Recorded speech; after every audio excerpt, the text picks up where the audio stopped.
Welcome, everyone, to Blood and Iron, Dead Man's Hand. Last we left off, a few of our coterie members had discussed a plan. A plan of action that involves a number of things to deal with the rising feeding problem between all of the members of the Dead Man's Hand coterie, as well as their constituents. The dealing with and investigating more of the Second Inquisition issues that have been propping up in various places around their domain. And other puzzles. Puzzles to solve and, well, hopefully come out on top. One of which being Madame. Madame had been taken, escorted, who knows which, by the members of the Second Inquisition towards the airport. And since Madame breathes like a human, speaks like a human, feels like a human, she could very well pass for a human. Dead Man's Hand rescued her from their hands, finding her injured, but since then she has recovered some, thanks to the delicate hand of Miss Mournhand by Shriek. And so, Shriek,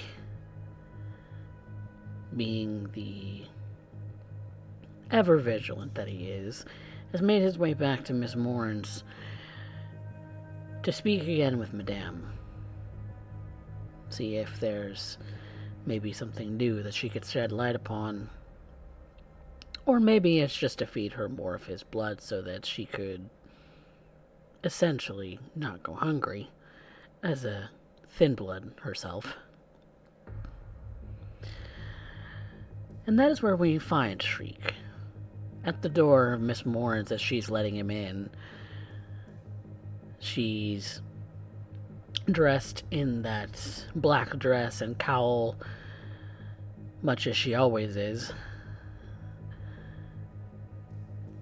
Kind of leads you into the sort of shack, this almost falling apart little piece of heaven that kind of sits in the middle of nowhere so that neither she nor anyone else are bothered, given the two of you share a similar curse. As some of the sort of termites kind of swarm into their little hidey holes in her dress and eye socket, she just kind of smiles at you. So, come to see your little friend again. Friend. Well, that's a fun one. You always did like fun words.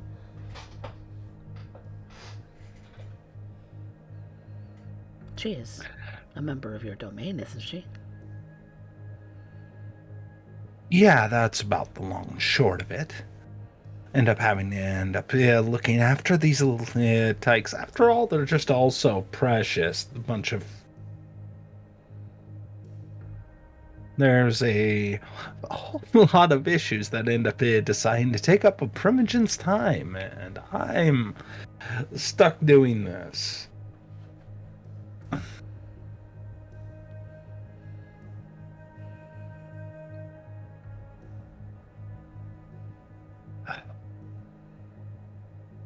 Bad night.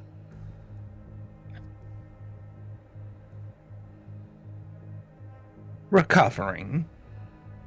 After all, I ended up damn near being reduced to paste thanks to a fellow Primogen member who's gone completely AWOL.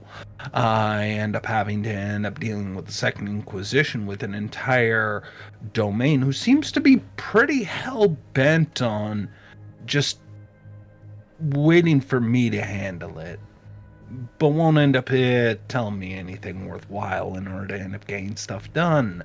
And the only person who ends up having any degree of leverage on to be able to end up getting them to do anything happens to be a hound who seems to be so busy putting out the rest of the little fires that we can't reliably have anything here go smoothly. So I feel I am here currently caught in a horrifically understaffed. At that point, Shriek looks to Madame. So I'm rectifying that problem.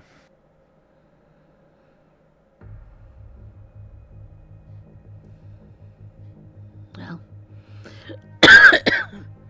should I leave you to it then?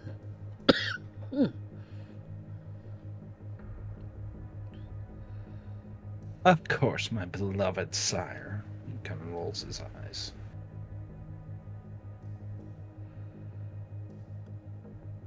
Well, come get me when you're done.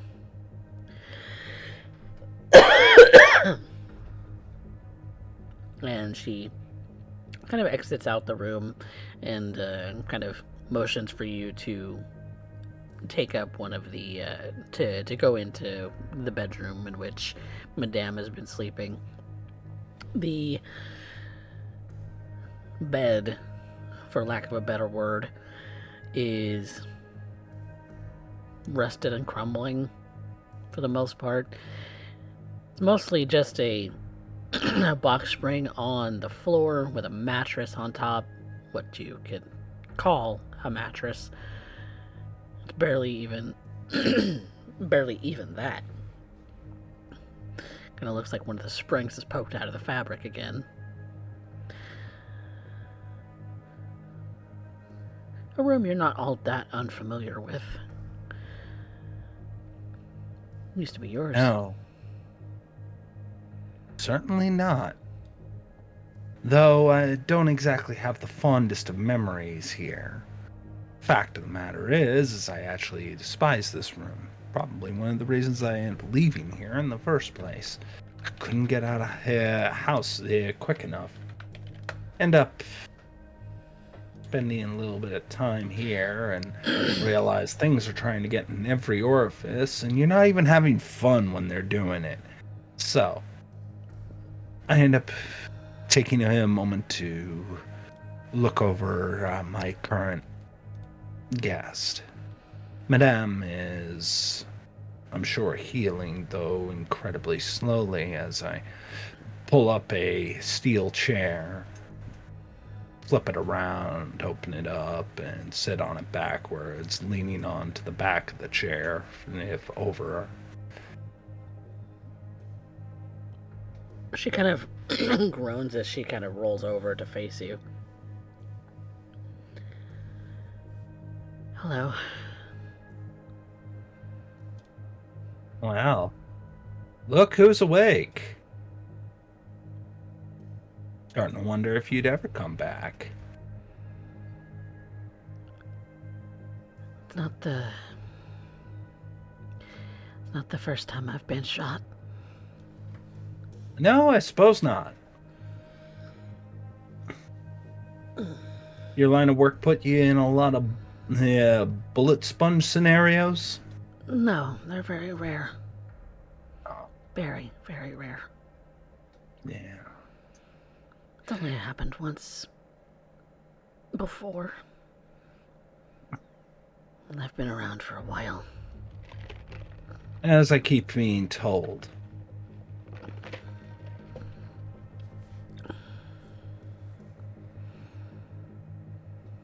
And he leans a little bit further in. But you're on the mend. So that's a start. Yeah. Once we end up getting you into a point where you're able to get out of that bed, we can start, really thinking about what's going to end up happening next. Though I suspect that'll be a few bits. Last time I checked. Well, plus side, you can come out of the being damn near dead. Is that just a thing with thin bloods? I don't know. Haven't been a thin blood very long. Funny about that. He reaches over and places his hand on her head. Kind of like he's feeling for a temperature. Maybe that's what he's doing. She's warm. You're just all kinds of warm and tempting in the ways that I don't like. Why? You end up getting... You don't like getting tempted. Honey, I'm the one who does all the tempting. You, on the other hand, I'm surprised they clocked you at all. But then again, I guess that must be part of the problem, being a confirmed, what was the term that I read in the file? Blank body, yeah. Yeah, and they know you exist. That came as a surprise to me, too. And they managed to catch you and willing to end up trying to send you off to Washington.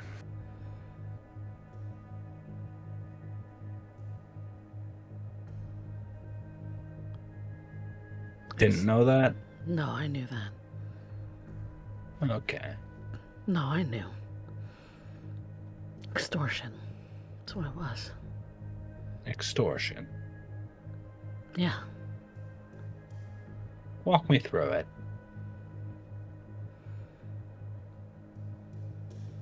Threatened me. Told me if I don't go with them that things will just get worse and that things here would end up like Detroit. Well, they're half right, I guess. Things did get worse.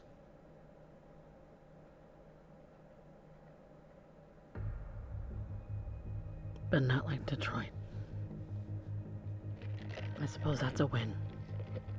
Oh, you think that little bit of self-sacrifice is the thing that's going to end up earning a bit of favor in the court?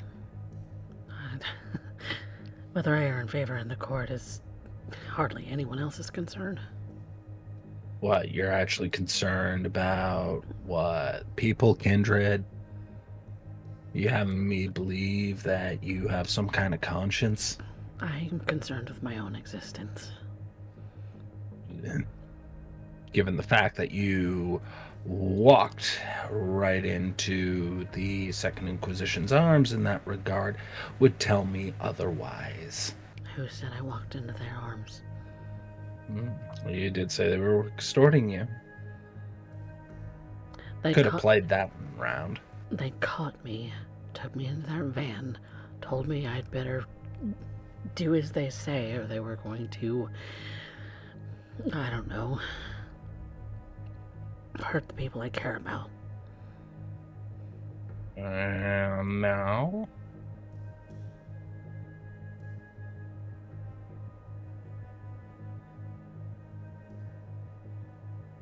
You got people you care about. Okay. Doesn't everyone? I'll tell you when I find them.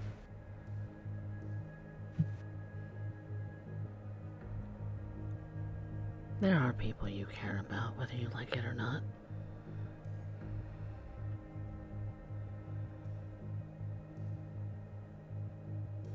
I'm sure.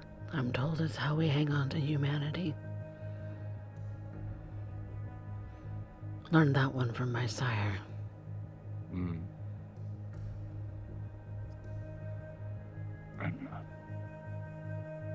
You know, I'm kind of getting sick of the runaround, to be honest with you. Then ask me a straightforward question.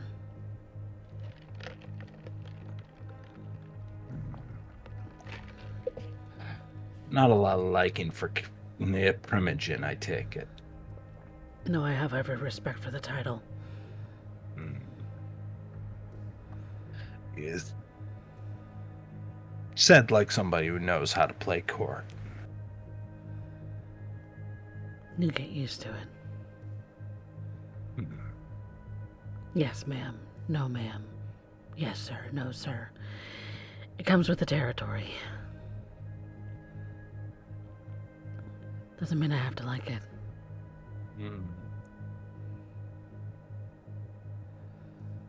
So how can I help you, sir?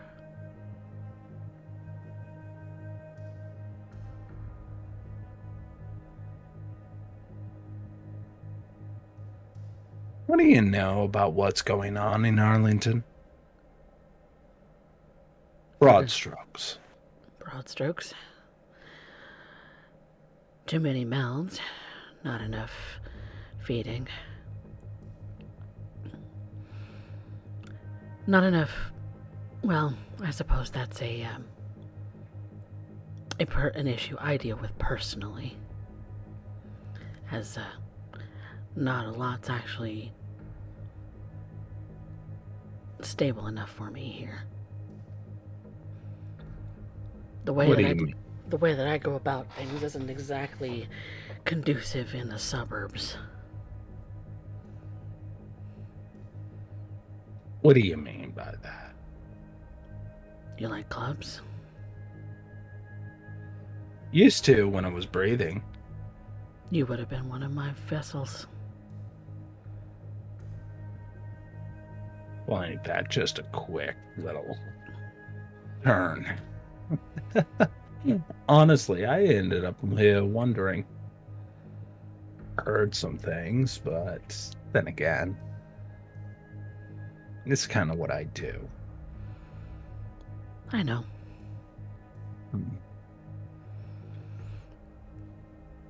So, let me break it down to you. You need blood until you can end up walking around.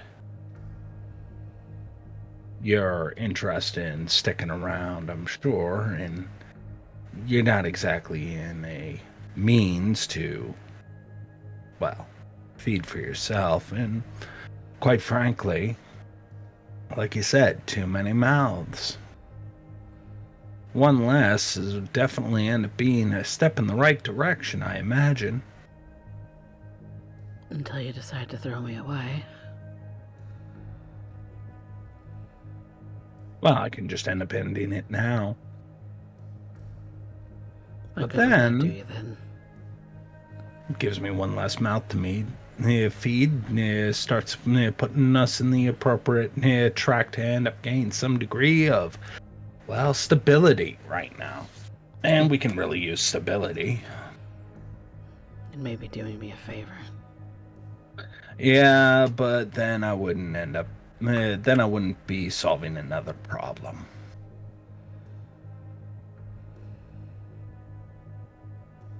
Why not? Why not just put an end to a thin blood? What are we to the Camarilla? Less than nothing? Boo fucking who?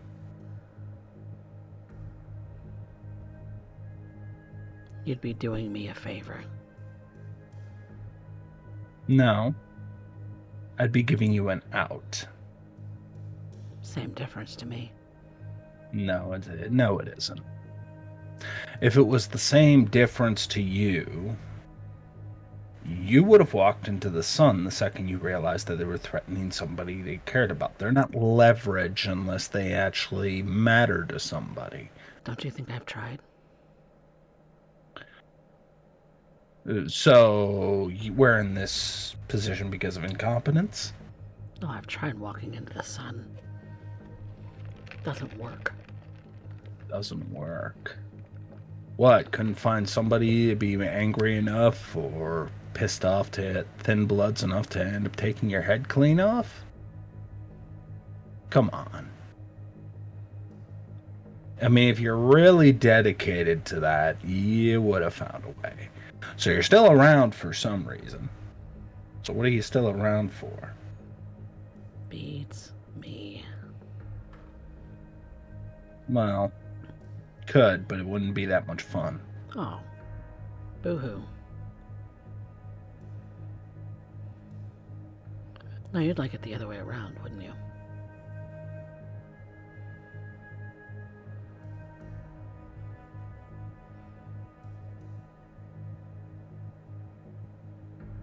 A lot of snark coming out of somebody who's bedridden, bullet drilled, and well, there's just an option for phallic insertion at this point. I mean, Force of could habit. do traditional. Could do traditional. Could also do liver, pancreas. So many holes, so little time.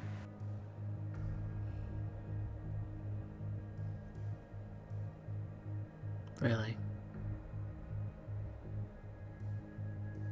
As you might have figured out, I'm not exactly too much of a stickler for port myself.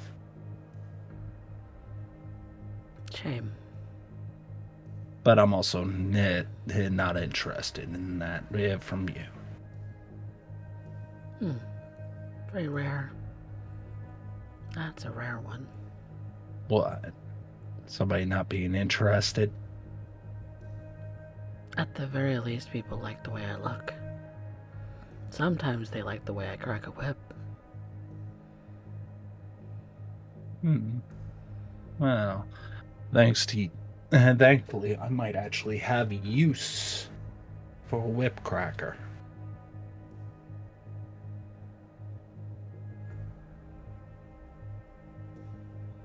It's really all I'm good at.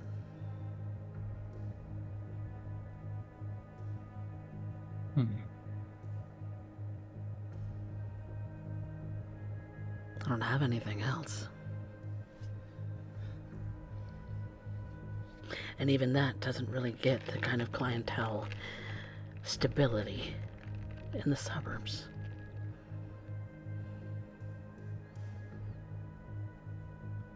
Dallas is a lot more tight-lipped than Detroit was.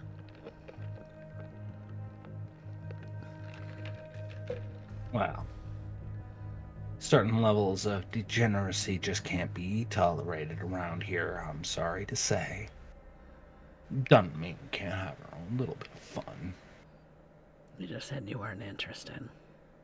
Well, I said I'm not interested in using your holes in that regard, many bullet holes as you're currently left with. No, I have other things I have in mind for. Like what? Well, that's gonna cost you. Cost me what?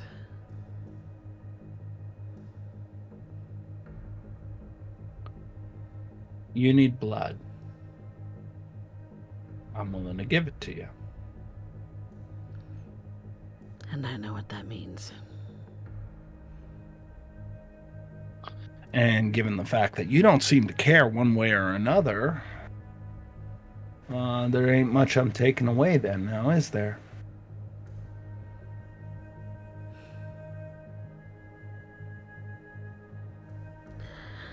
Out of one frying pan and into another.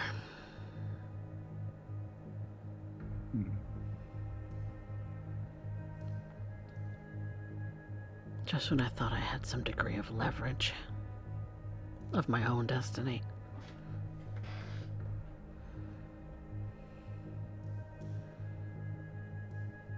Well, world tends to bend us over and find us in the Alps at some point. And I get it. I really do. But you just ended up walking in, agreeing to terms with Second Inquisition. The second that's found out, how long do you think your survival chances are?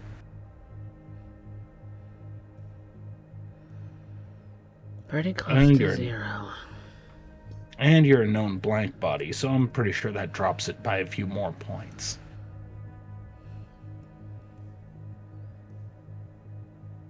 Not going to promise you the world because, well, it's not mine to give, but another night gives another roll of the dice, doesn't it?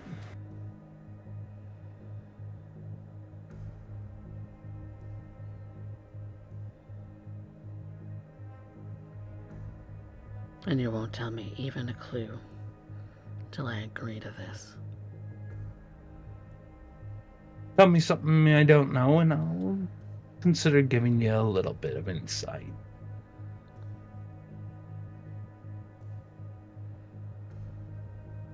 What do you want to know? No, not the way the game works. Tell me something I don't know.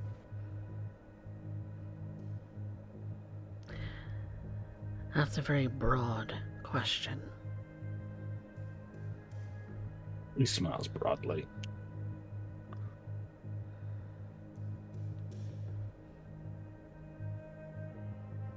I know a number of different things.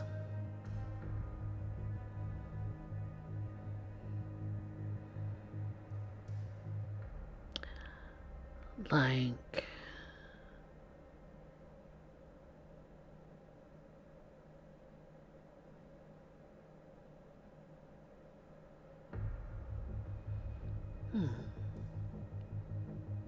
What would make it worth your while?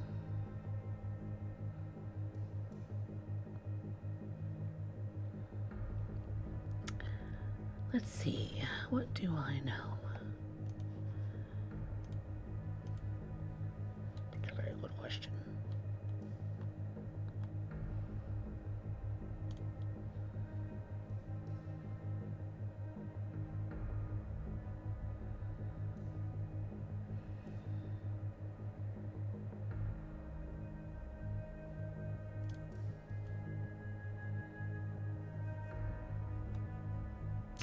That is a very good question.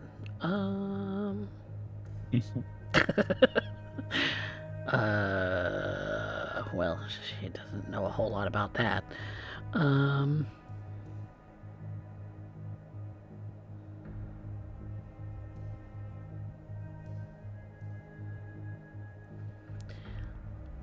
you did mention that you were interested in how it is that they found me.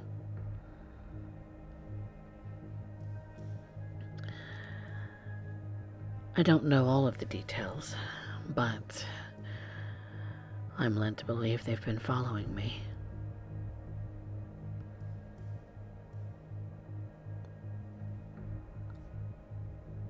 Following me from Detroit to Dallas to San Antonio, back to Dallas. Aren't you just a little harbinger of destruction? Our own personal walking herald of Gehenna. I thought being a thin blood was already a sign of that, but I guess not. Oh, maybe it's just proving prophecy. Maybe it is.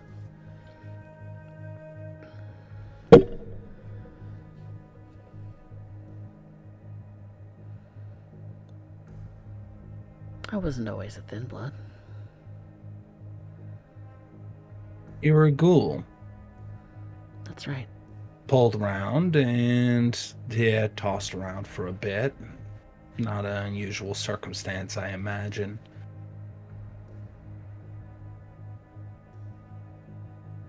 So let me tell you a little bit of what you want to know.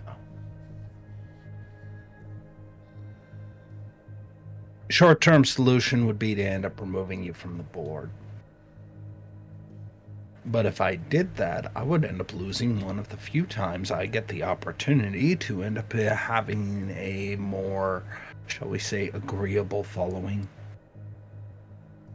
You don't have an agreeable following now with your charisma? I know, right?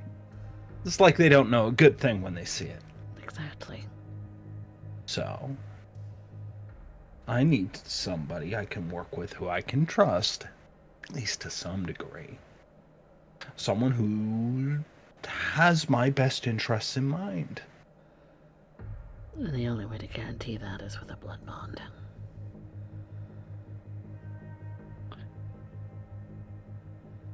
I've been down this road before. Good. But what do I get out of it?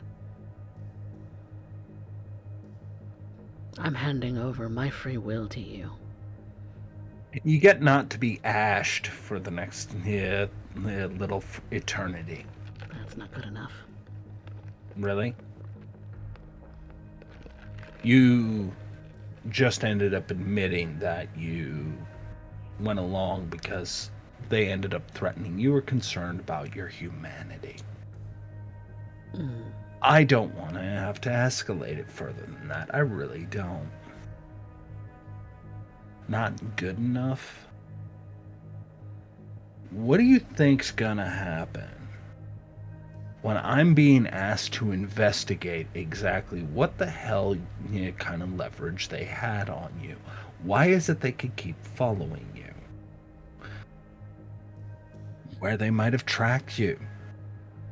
And how many people do you think I'm gonna have to go through? And what do you think are the odds that one of them is going to be the very person or persons that you ended up trying to protect from the Second Inquisition? And that's not even me threatening. That's just a natural line of thought that's going to end up going in because I have to answer to Prince Warzi. If you're still around, at least you now have the opportunity to check, and you have an opportunity to end up making yourself maybe just useful enough that we can end up nipping that in the bud. Just useful enough is never enough. No, it rarely is. But I'm not seeing any better cards on the table.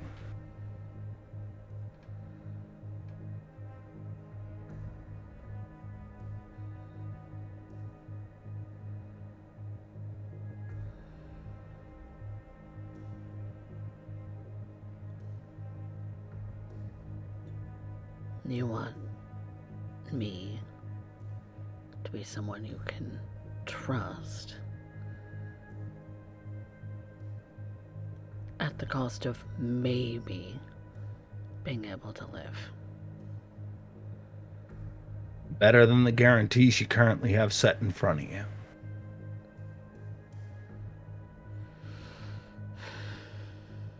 And what's to stop you from going all the way with the blood bond? What? Leave you as a walking, talking doll to do with whatever I so please and debase myself with whatever needs may end up crawling fit as one of your station is probably used to, that kind of thing?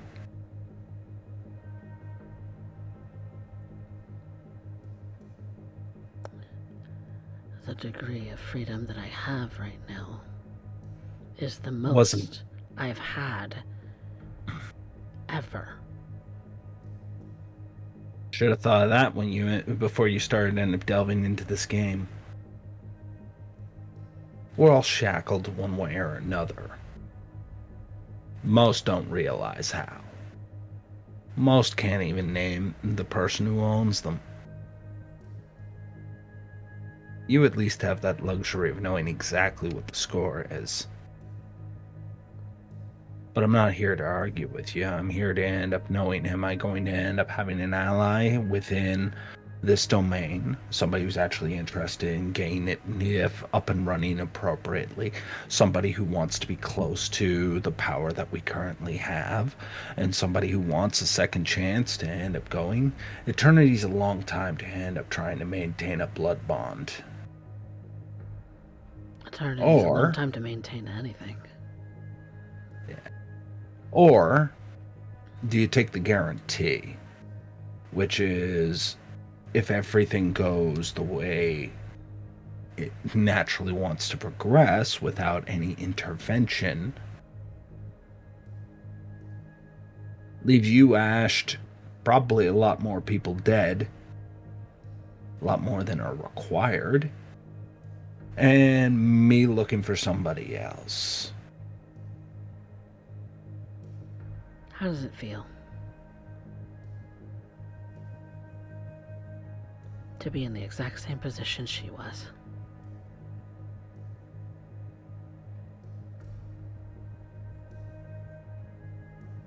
Does it make you feel powerful?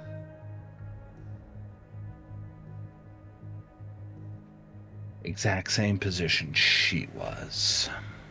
The one who put me in the van.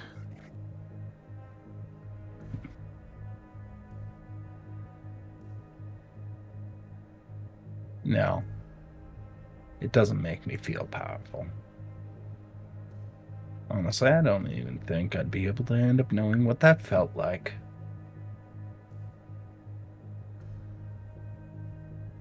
You don't feel powerful?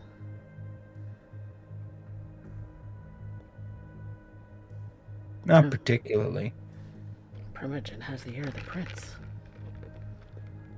I have the ear of the prince, sure, in theory. But unless I can back it up with something, it's little more than a Christmas ornament. So this entire domain hinges on the capability of a fucking Christmas ornament.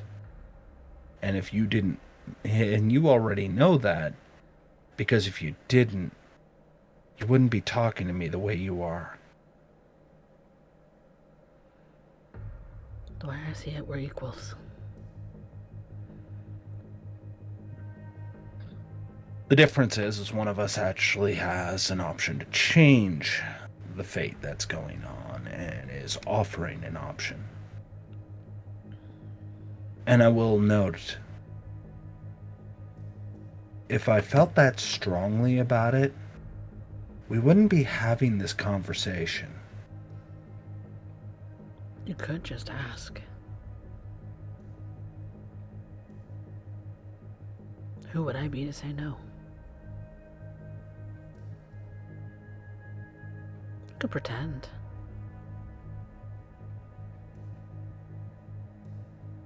You could pretend like I'm your little blood-bound little servant. Not good enough.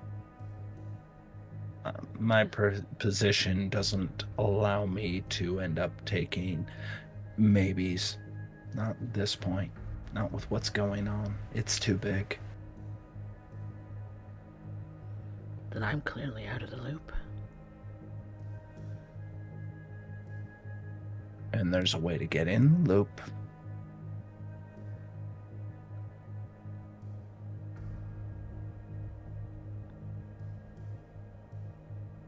I need somebody who can end up keeping an eye on certain things. I need somebody who can interact with certain people. I need somebody who has your natural appeal. You need someone pretty. I need somebody smart.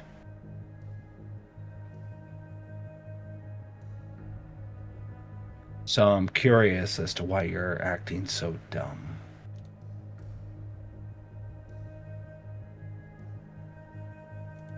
Who says I'm acting dumb? I'm playing to your type.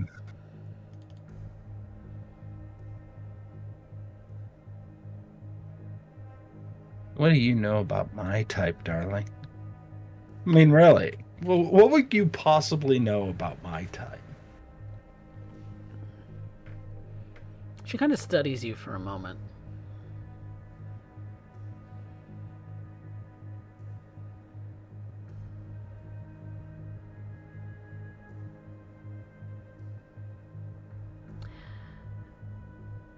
As much as of a twink as you come off as, you don't like being Now that's told just no. offensive.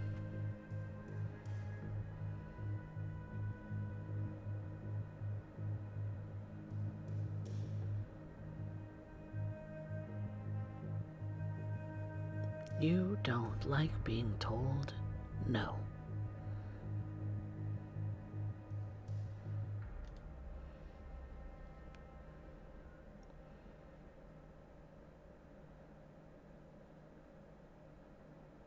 I think that's a pretty broad stroke, isn't it?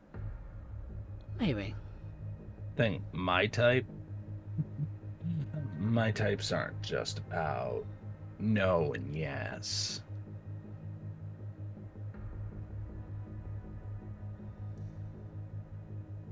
Right now, You hold all the cards. I Anyone. feel incredibly disrespected right now, to be honest with you. Another thing you don't like.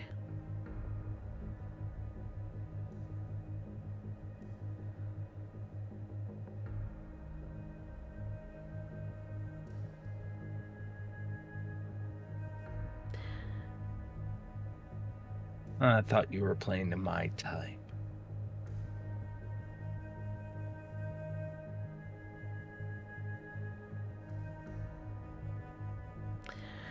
Or maybe I'm working the angles and working you. Probably. Maybe. But I Your need an proposal. answer. And one way or another, I am leaving this room. It's either for the last time, or I'm coming back with good reason because I decided that this might be worthwhile.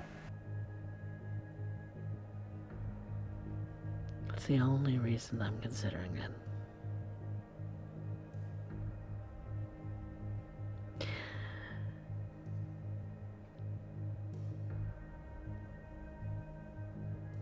I don't think you're as awful as you put yourself out to be. Honey, I'm the worst. Of course you are. It's what you want everyone to believe.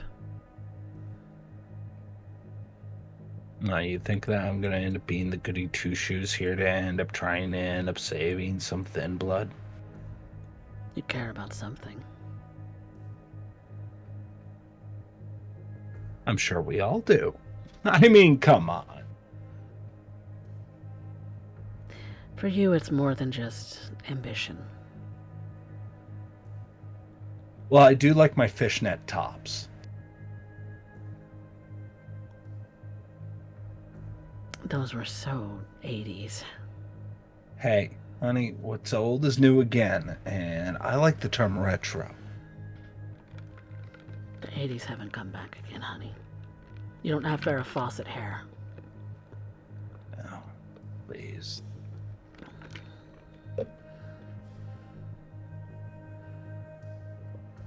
So, what do you really care about?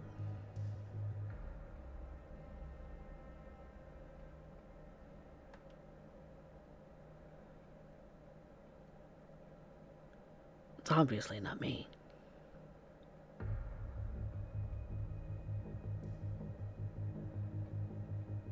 He holds out his hand, his wrist turned upward. Doesn't say anything.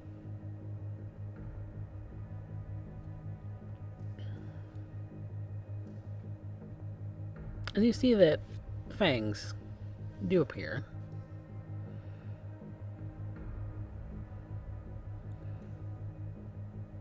She leans in. She pierces your skin. Takes only a lick.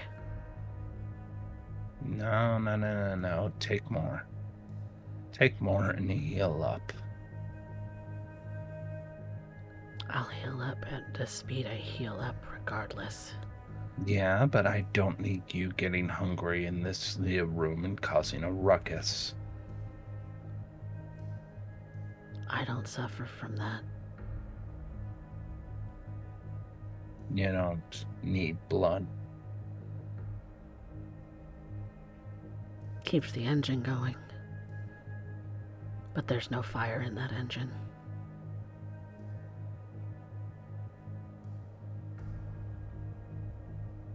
I don't frenzy.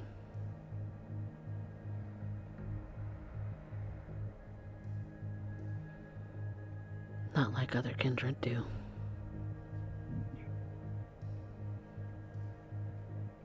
You need it more than I do.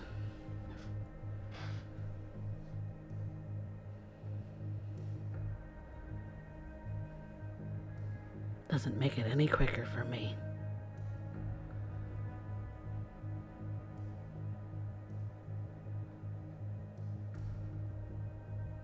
You know, I appreciate the concern, but now's not the time to be argumentative with me, especially after I was about to give you what you wanted.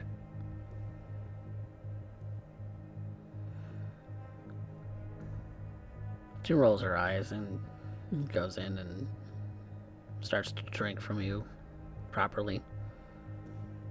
You give her one full rouse check. Yep.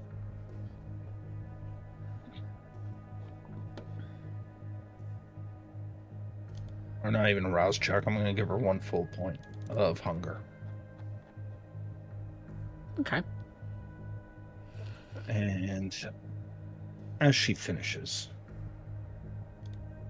he checks his arm. He's kind of enjoying it, if only on the fact that, well, that's the kiss.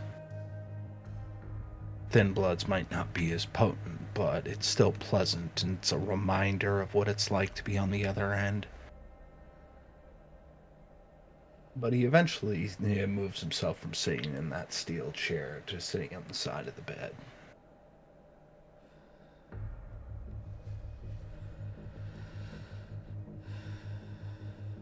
What do I care about?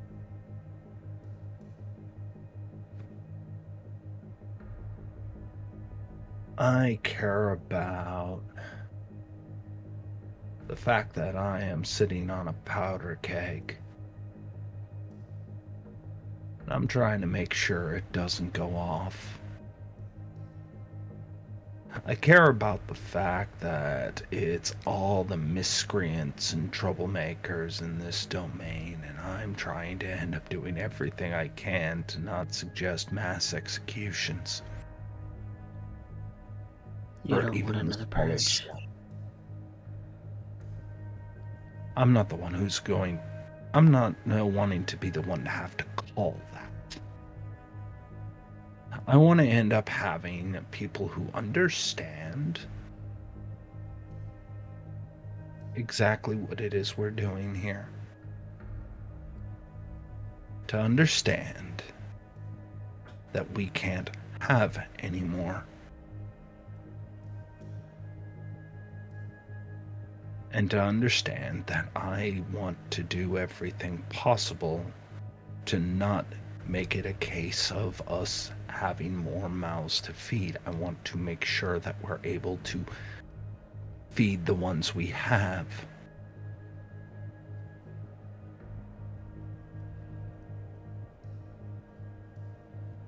I want them to be grateful on the fact that I stick my neck out on the line every single time for them. Be it a young primogen who has a tenuous grasp on reality itself, trying to run interference for them. Let me be the loudmouth. Let me be the one that they look at and laugh at. That's fine, so long as they're not looking at the rest of you.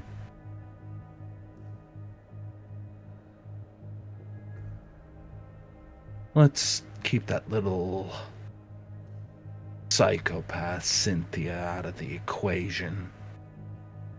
I don't want her to even start looking at Arlington.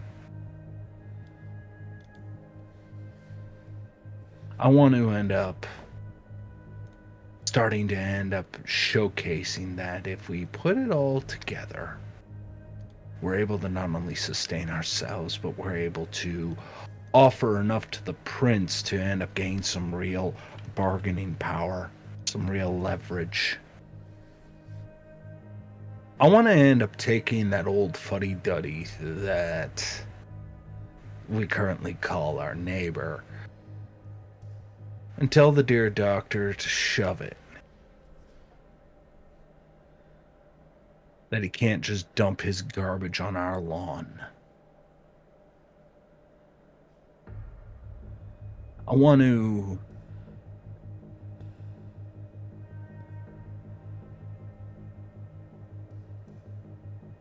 prevent another purge.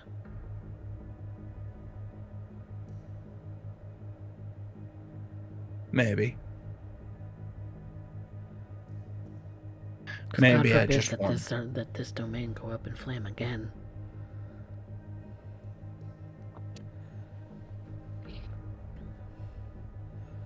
But I can't do that if I am. Well, I don't know where everybody else is at. It's easy enough to say it. It's expected of you to say it. But to really believe it? To think about it and really realize that we can't afford so much as a stray bullet going in the wrong direction?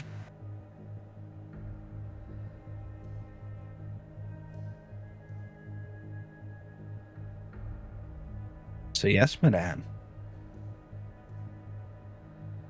I don't care if I have to blood bond, blackmail,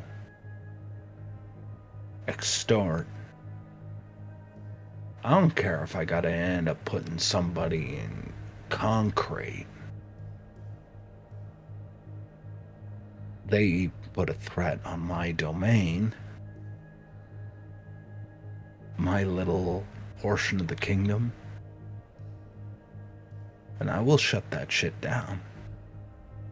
Because there's not a whole lot who get it.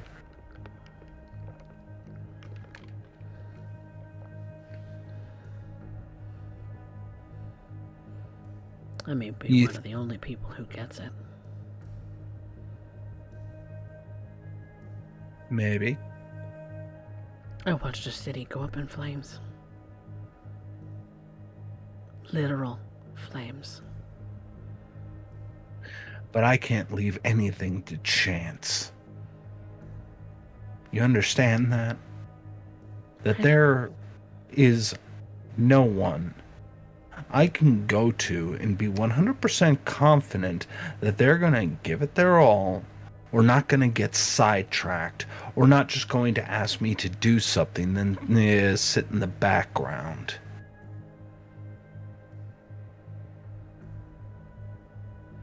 Why do you think that is?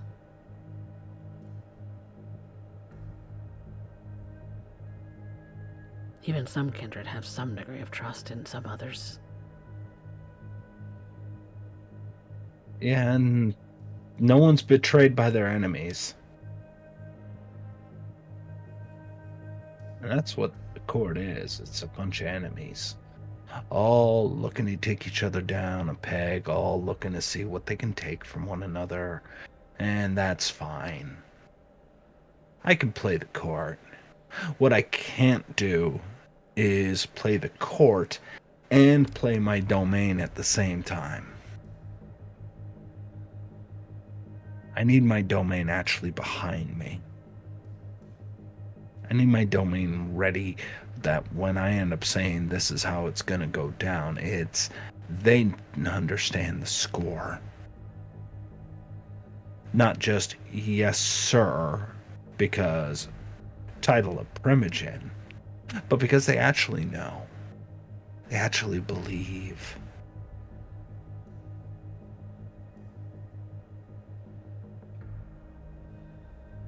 And if that costs me a little bit of blood, then who cares?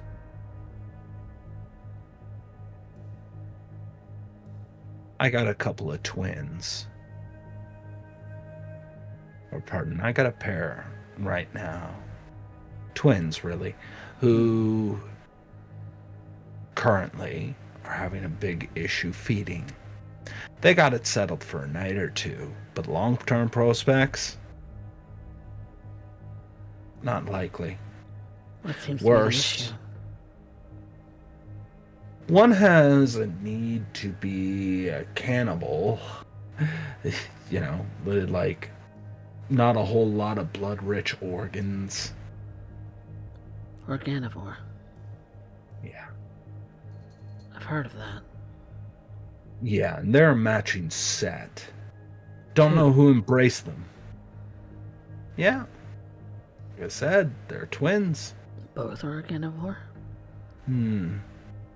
No, but I'm expecting the other one to probably turn organivore soon.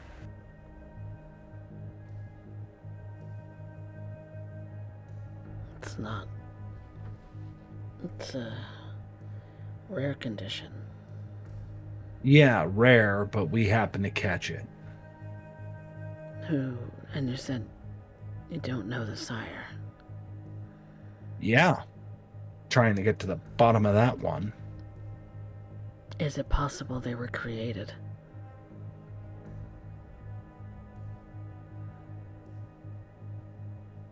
I've heard of the Second Inquisition using kindred like that before. Maybe.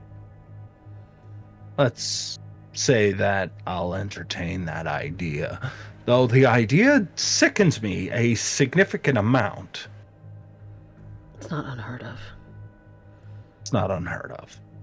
But also us going after each other on a thought of each other being Second Inquisition created. Well, you can see where that might also lead to problems.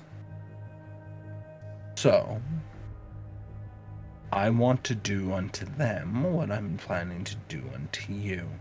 Neutralize that threat and make them an asset. Who knows, maybe in 100 years, when enough time has passed, we'll actually have gained enough distance in time to end up not making it a concern. But right now, I don't have loyal soldiers. I don't have loyal kindred. I have a lot of people who are just kissing the ring, but knowing I don't have the actual leverage to back it up. And you're not gonna get that by blood bonding either. No, but I am gonna get a start on that. Maybe. But if you're twins, one organivore, one not, they were made by the same sire? That's what we can confirm. You're certain of this?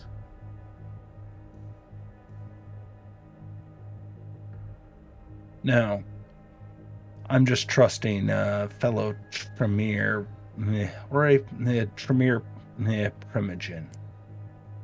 One who's a little younger than me. But I don't think they're lying. Still, not outside the possibility.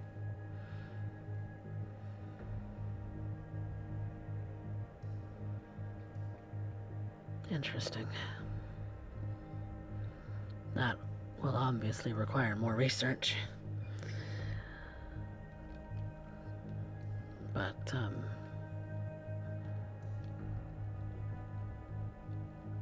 yeah, I wouldn't put it past the Second Inquisition to infiltrate the Camarilla with kindred of their own. Hence why I need a leash on those two as well.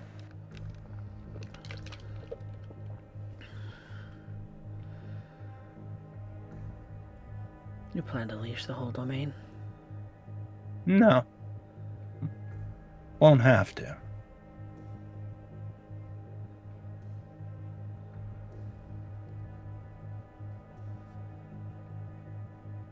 Alright.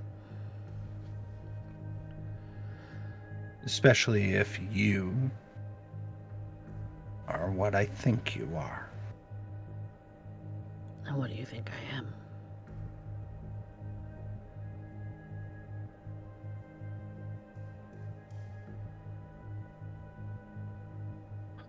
Beautiful, smart, intuitive, and with a survival instinct that means that you keep your head on a swivel. I would say you're about as close to perfect as Kindred can get. And you just got screwed over by having blood that's a little too goddamn thin.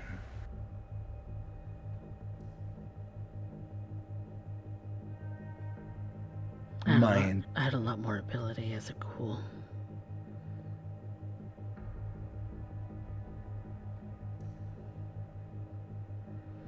I could actually do something as a ghoul.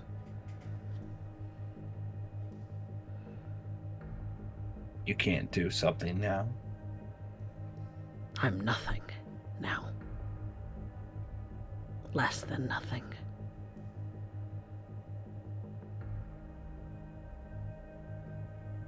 Why?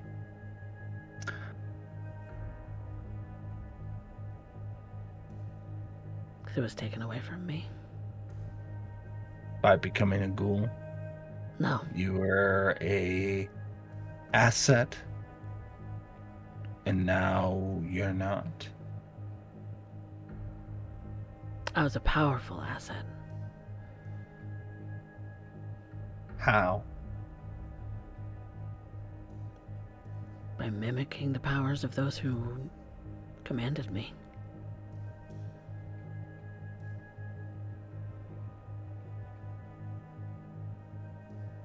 And now I'm basically human without being human. And nothing to show for it. And nothing we can do about that. Unless you can fix being thin blood. Don't know.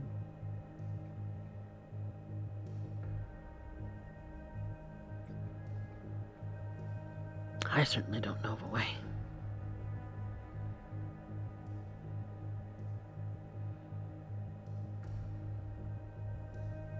Well, I think you being a Primogen's thin blood might up the stakes just a little bit.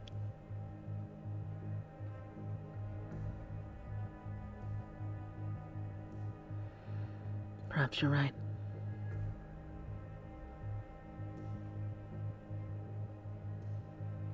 I hope you're right.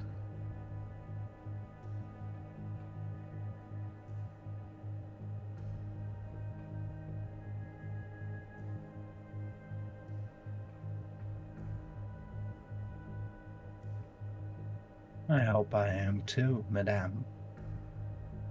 I really do. Because I'm gonna be just the worst.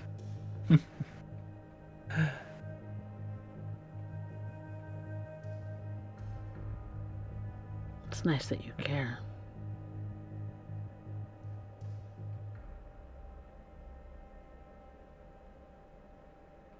No one's gonna be afraid of me, as things are. And kindred don't work well with respect. They want to know that what they're doing is, well, really effective. Goes unopposed.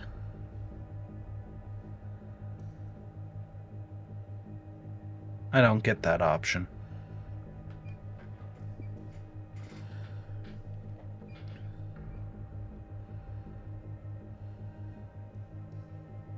I need to end up making sure that everything is just able to end up holding together. I need you and the twins to get started. As soon as I'm on my feet. I need you because you get the full scope of the game and you have something to gain. A little bit of incentive. And you got a second chance. Most people don't get that. Same thing with the twins, and they seem to not really understand what it is that I'm giving them. Honestly, I don't think they care. They care for each other. The fact that I'm saving them both doesn't really register.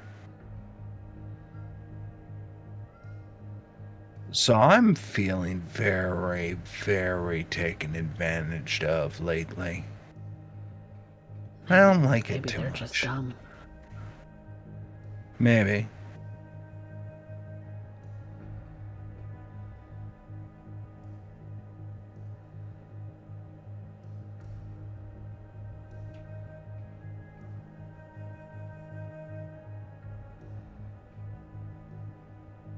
As for the rest of the coterie, the primogens, I don't know.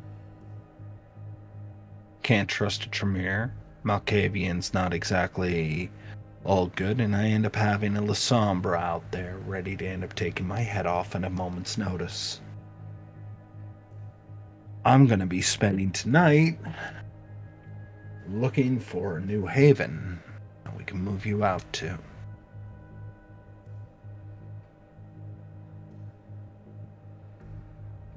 Could always go to Place where mine.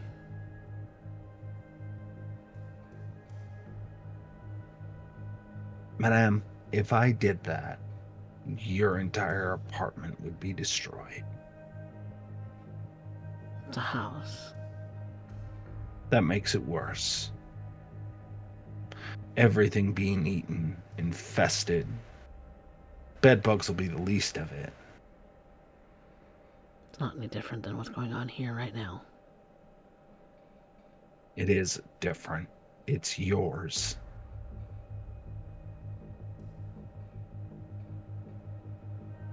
Not anymore. Besides, when the Second Inquisition have it staked out? Especially with your recent escape.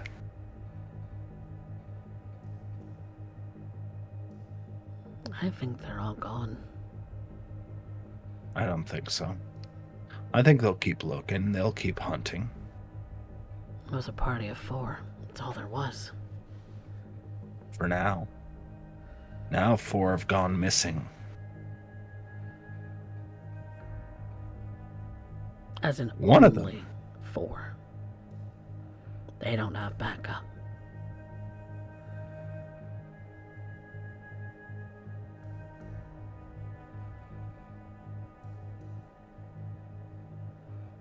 They came alone.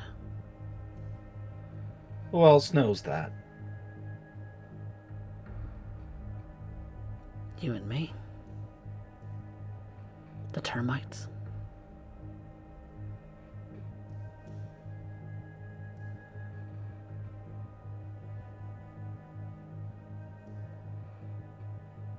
There was a 5th, but I think he went elsewhere.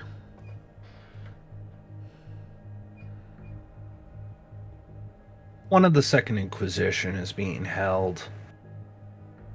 I think they intend to end up turning her into a ghoul. It's a bad idea.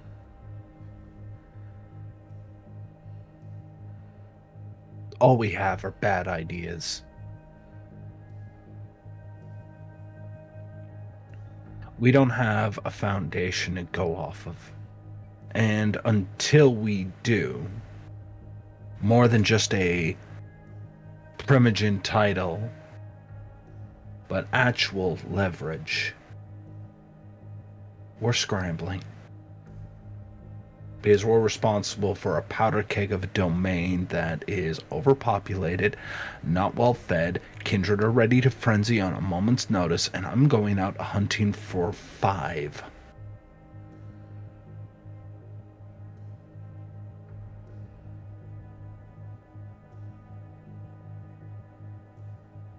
And I'm the only one who cares.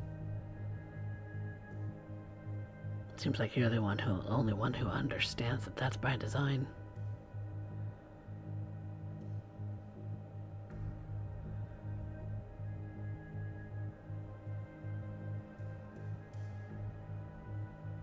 Yeah. Troublemakers So all off themselves. Yep. So I need to figure out who the hell I can end up saving. And who the heck actually has the survival mechanism to do it.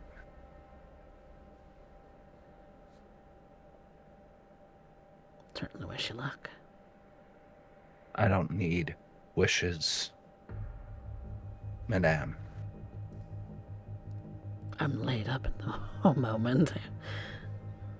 I know. And I'm fixing that. Every night that I can drop by, I'm going to end up offering you a little bit more. I want you so bloated on blood that you'll never end up feeling hungry again.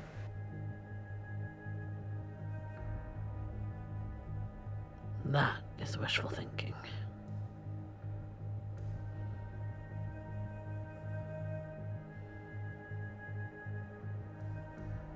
But I appreciate the offer.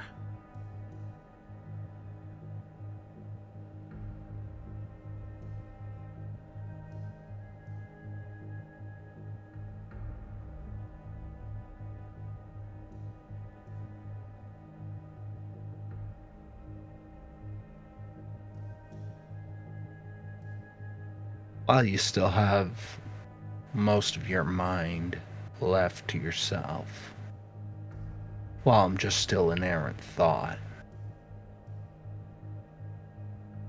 what do you really want?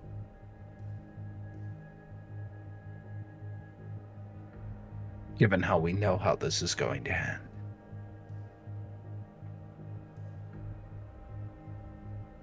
Ideally.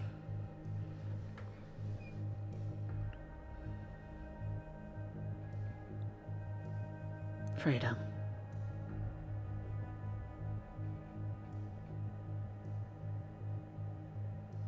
Sounds like Anarch talk to me. But freedom. Make my Freedom. own destiny.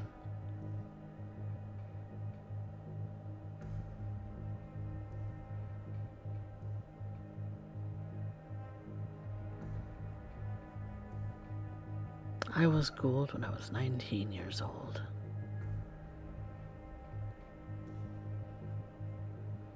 I look like I'm 25. I'm actually closer to 70.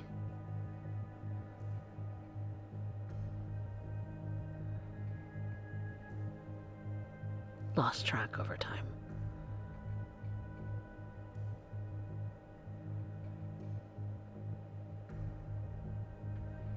Maybe it's been longer. I don't know.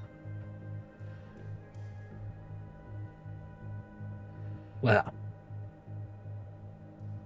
thin blood or not, I need somebody who understands it.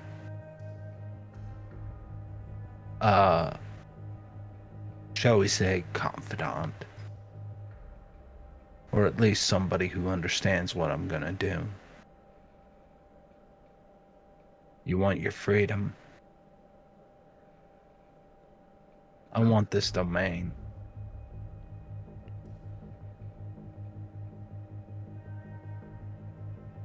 And when we really have what we need, let's hope that there's enough of me left to say no to you.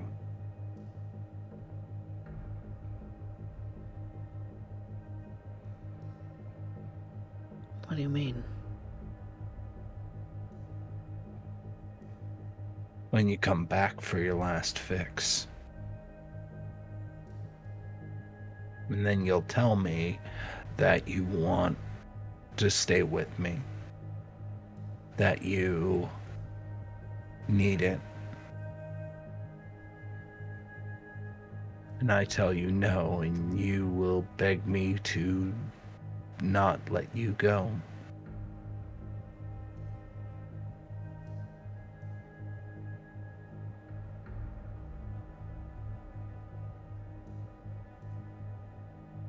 That'll be a big point of irony.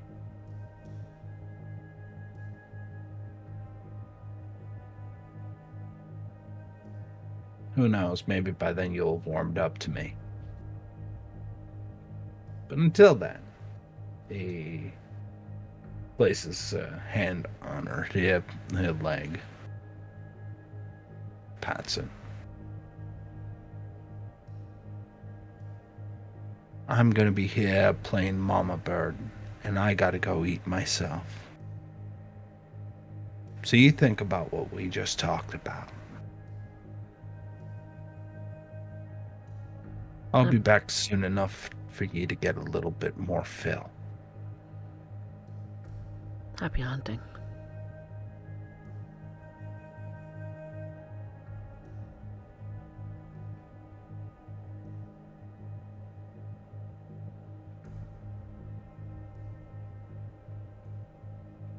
He closes the door as he walks out.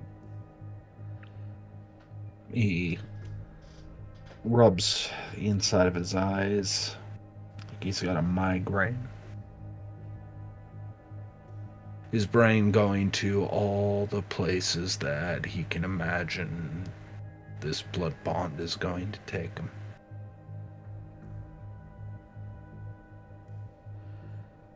Miss Bourne's not too far off in the distance.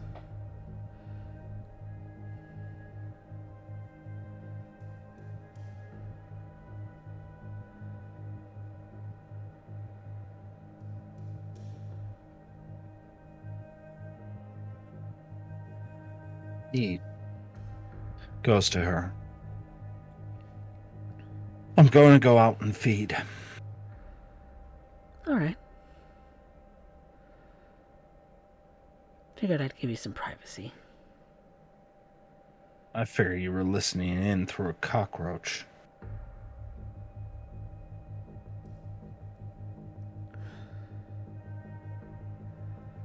Not on you. I'd like to roll a wits insight on that.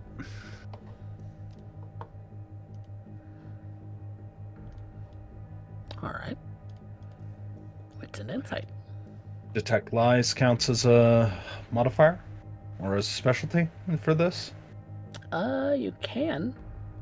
Yeah. That's a 4. Okay. Okay.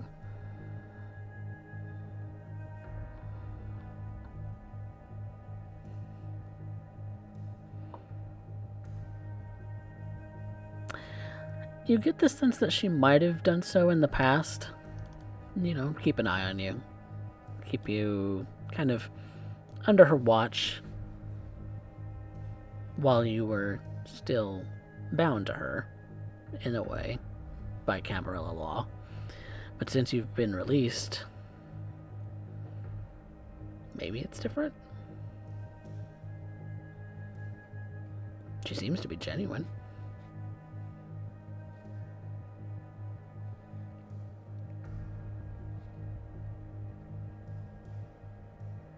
I gotta go hunting. I need to find a new place for me and Madame to settle in for the next little bit. Can't trust that her haven isn't compromised, so we gotta relocate her. Do you want some help on that front? You seem to be awful ready to jump in. Shouldn't I? Your safety is my concern.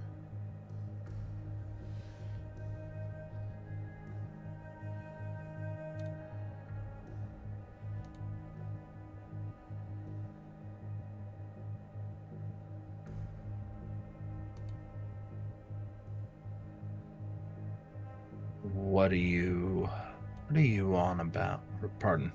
He kind of looks her over. He's unsure as to if knowing her angle. There's got to be an angle.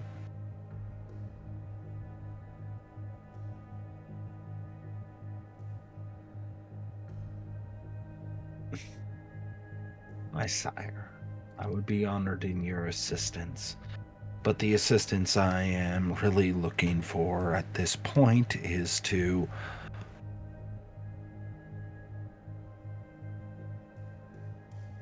I'm going to have to speak with the other Nosferatu.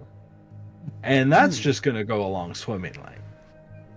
I'm going to have to end up figuring out how the hell to end up getting everything going. I still got to make a dozen phone calls at this point. I still got to pick up a pair of raccoons at my old haven, if they haven't already started chewing through the walls.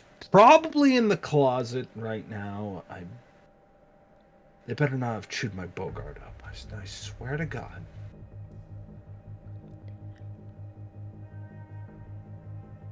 Raccoons can be finicky creatures. That much is for certain. But on the front of meeting up with other Nosferatu, other kin, did you have a particular person in mind?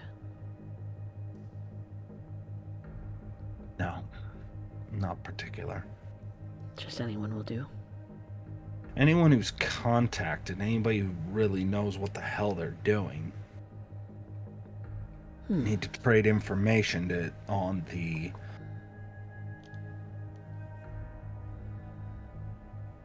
the current position of a Winters. Winters. A Second Inquisition. Understand where they're coming from, try and understand what the hell's going on in court, and still have to figure out some way to end up making sure that everybody stays fed without it turning into frenzy or tearing each other to pieces.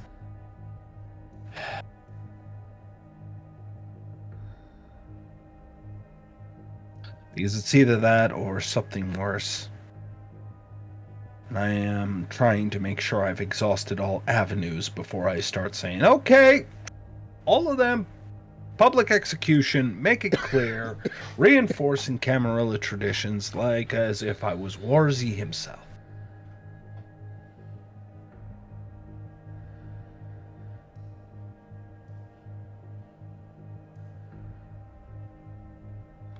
Well,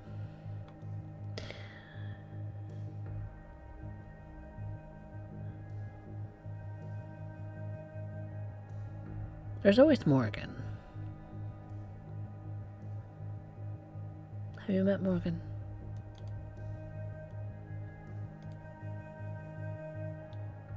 Correct me if I'm wrong, Coffee, but I think we met once. Morgan Everlid? Yep. At Elysium, you've seen him. Yeah. Yeah. Yeah, I remember him. He does about the same thing as you do, just for Fort Worth.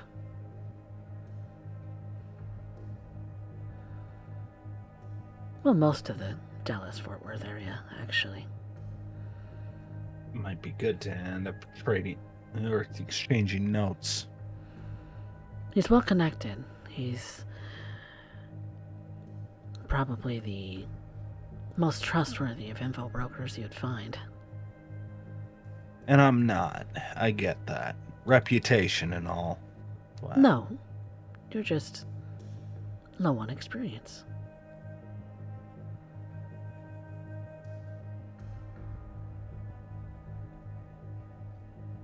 You think you can set up the meeting? Hell, I'll go into the sewers with my Sunday best. Oh, look, I'm already wearing it. I don't think he'd care about that much. He cares about that more for himself. He likes to look sharp. Doesn't often go into the sewers, if I remember. Only time he maybe goes down is to meet with other kin.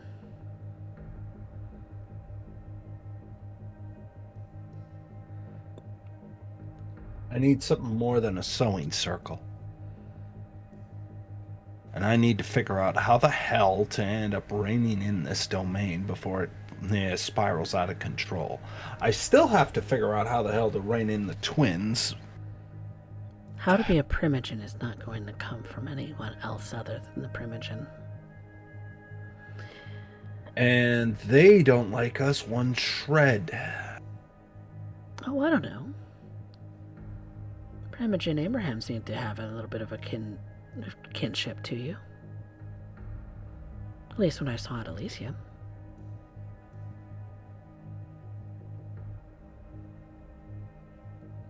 If I recall correctly, he took you under his wing. Yeah. But I don't think it's to be trusted. Darling, you don't trust anyone. Safer that way. Just presume everybody's out to fuck you. In two ways you can end up ensuring any degree of loyalty. And one of them, it usually involves somebody being ashed. I think you've got it a little backwards. Sure about that? You can trust every individual to be out for themselves. Whether they have any animosity towards you and whether you get in their way is another thing.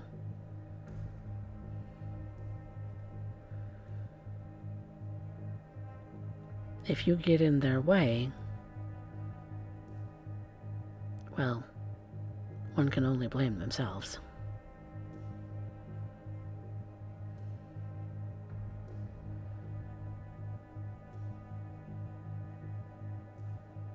You can set up the meeting with Morgan.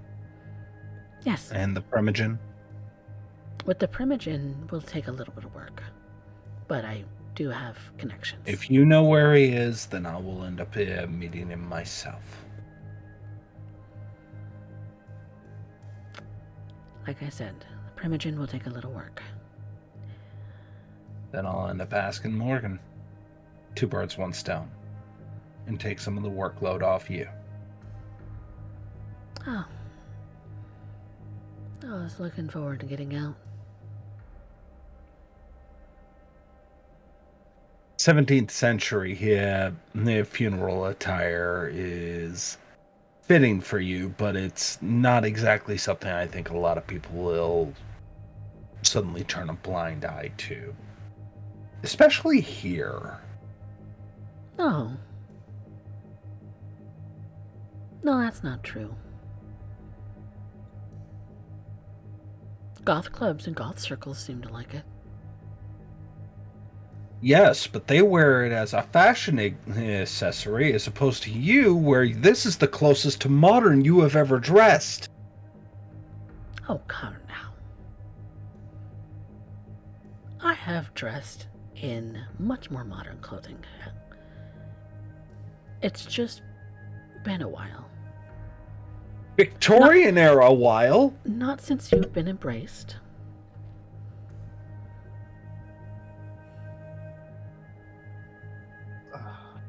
And that's been what, 20 years now? Oh, don't remind me. Oh my goodness. Oh, it's probably eaten by moths by now. Oh well. Okay. Next formal event, I'll just have to go shopping.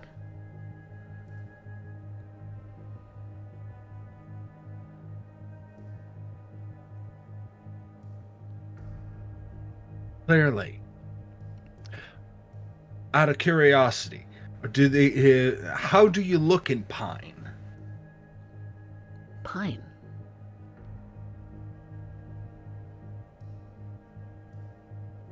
Never mind. I'm going to end up going to feed because clearly I am feeling distraught and overwhelmed by the situation at hand and clearly need to end up consuming my meal before the night's out in order to actually end up continuing on my primogen duties. Yes, don't let me stop you. He walks to the door and opens it. As he stops, he doesn't even turn around. He just mouths the words, "Thank you." The words he can't openly say.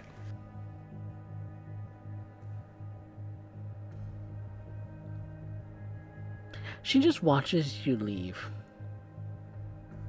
Almost kind of knowing what that pause in the doorway means. Because you've done it several times. Over the last few months. Not to mention over the last decades. You know, habits and all. As you do. As one do. Well, I think that's a perfect time for us to take a quick break. And when we come back, we're going to find out what more the Dead Man's Hand coterie is going to get up to today. So be back soon, everyone.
Welcome back, everyone, to Blood and Iron, Dead Man's Hand. Shriek is off to feed. He is off to feed because Kindred get hungry. Hungry for blood.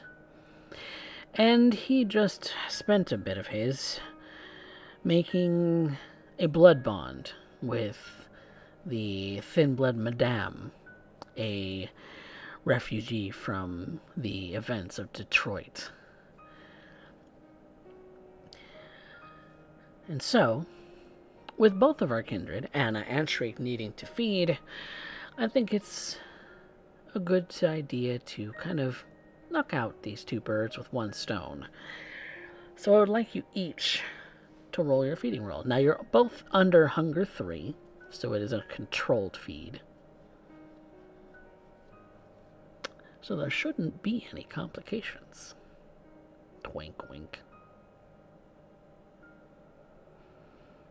Okay. Shriek. Shriek is successful. Do you want to willpower that, or do you want to succeed at a cost? I'm willpowering that. What the hell? Oh, God. Yep, just the one. Wow. Sure you don't want to succeed at a cost? Now you understand why I do like this stupid weight of dice just to make a 4 check. Oh, my God. God, I only have 3 dice, and it would take all 3 to succeed. It would. You can roll it. Before I make a decision, what's the cost, Captain? The cost.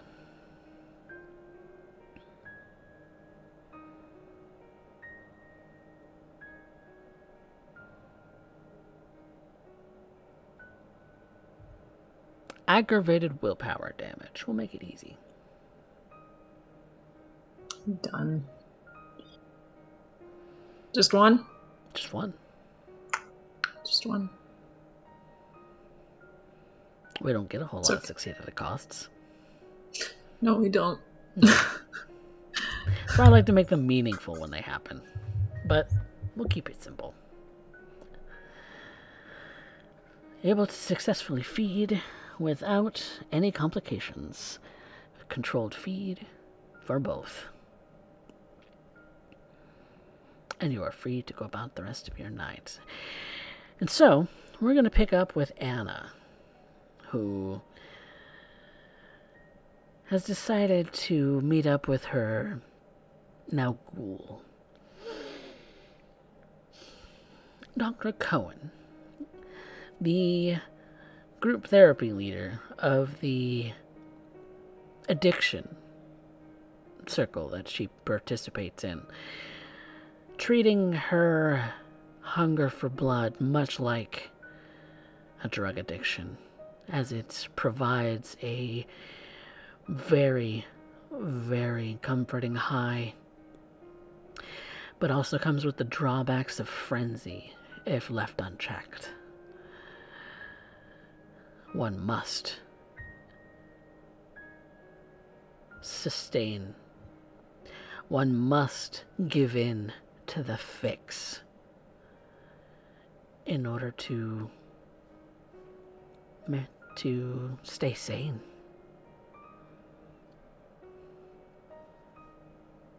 Anna tries to abstain.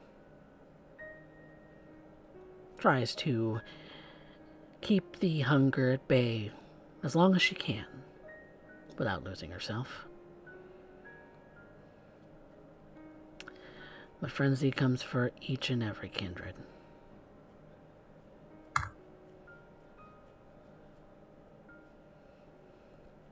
And so, finding yourself in the private company of Dr. Cohen, his therapy circles having disbanded for the evening. It is late into the evening at this point. It's probably close to 2 in the morning at this point when you come and see him. But he leaves a light on just for you. Just in case you come knocking. Which happens to be the fortuitous happenstance as of right now.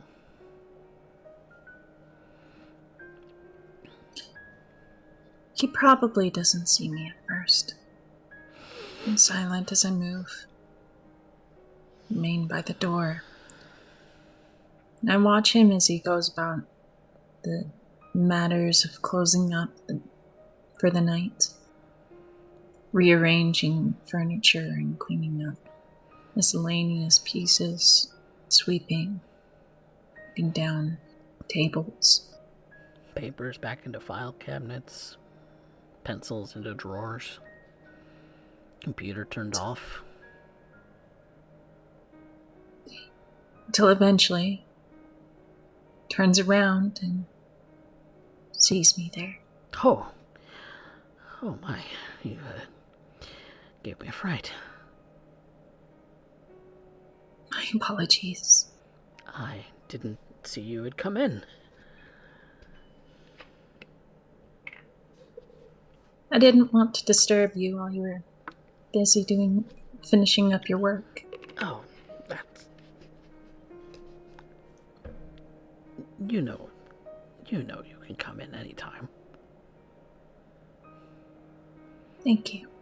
It's not bothersome to me. I'm glad to hear it. To what do I owe this pleasure?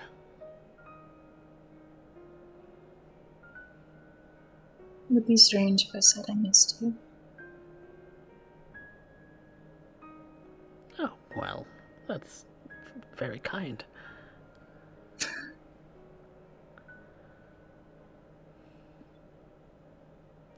And she moves towards the couch and perhaps forgot to turn off Silence of Death. Maybe it was on purpose. She feels comfortable around him. Not in the way that would be if she was comfortable around her sire, or comfortable in a way that she would be around, say, Roman. beautiful, delicious Roman.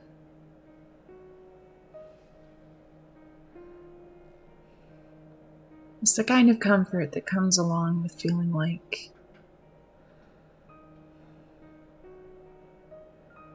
something very natural progressing between them. Parts of her that she can finally just allow to lay at rest.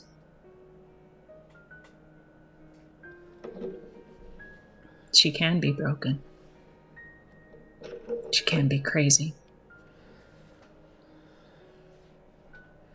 She can bear the fact that she can't fix or save herself around him.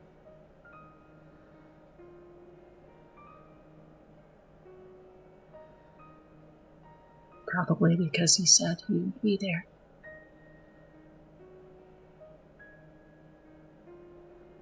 Truly. And he has. Every single time she's called.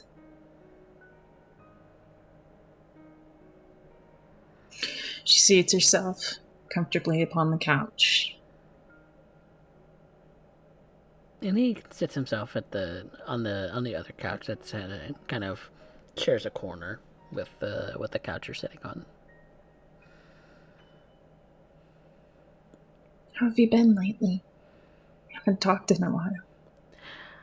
It has been a little bit. When you mentioned that you missed me, I must admit I've missed you a little bit myself. Your cute smile. I mean, God, shouldn't be too forward.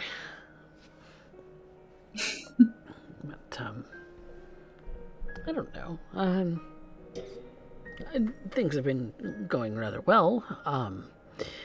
The groups are going very nicely. I'm seeing a lot of good coming into the lives of those in the circles, and I've had a couple ask about you over the last 2 weeks or so. I kind of wondered where you'd been, but I simply told them that you were on the mend. On the mend is a good way to look at it. Also, a little bit on the busy side at the opera house.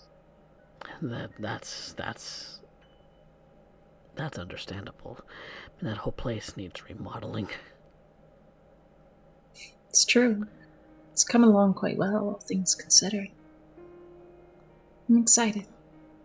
I'm excited to share it with you. I'm still...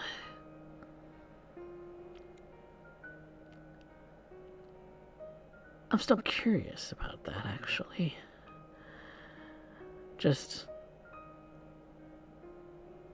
not sure what it's for. It's for the community. I feel like Arlington. There's so much suburb, there's so many people here. Families. And a lot of communities that don't have, I suppose, support or activity. We see people lonely. Or at least I do, all the time. It's a little lacking in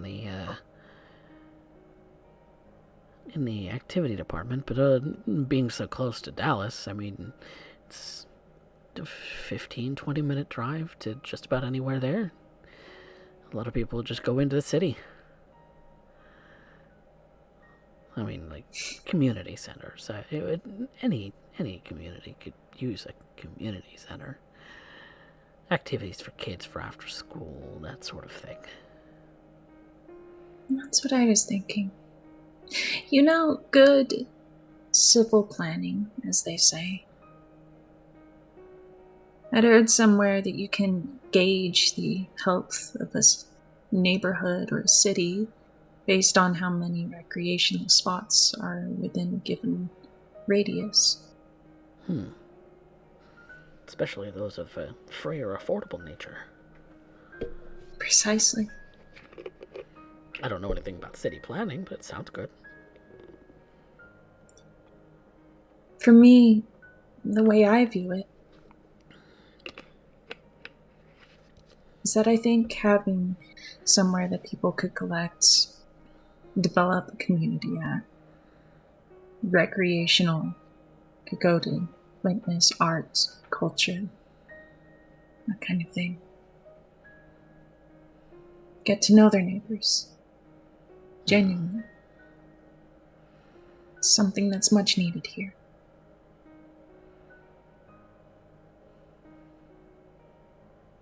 I kept thinking about it, and the reason why I came to that conclusion was because just talking with all the other people and the support groups, community, circle, therapy.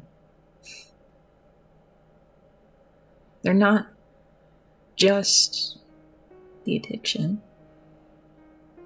They're not just homeless or vagrants. They're not just people who are sad and hurting and in pain. They're not just these things. They have hobbies. They have livelihoods, tired experiences. I think are worth sharing, stories that are worth sharing, talents that are worth sharing.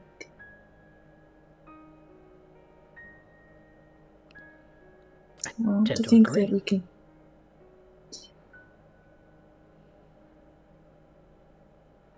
I want to think that it's worth making a place for them to do that. Well, it is. I mean, were you having second thoughts, or? No. But it seems like you are. No, I'm not having second thoughts. I just feel a little weird with my name on it. That's all.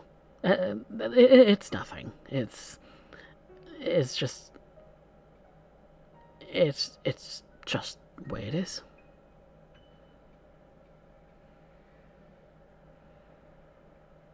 I think I would feel more comfortable if a non-profit actually owned the building, but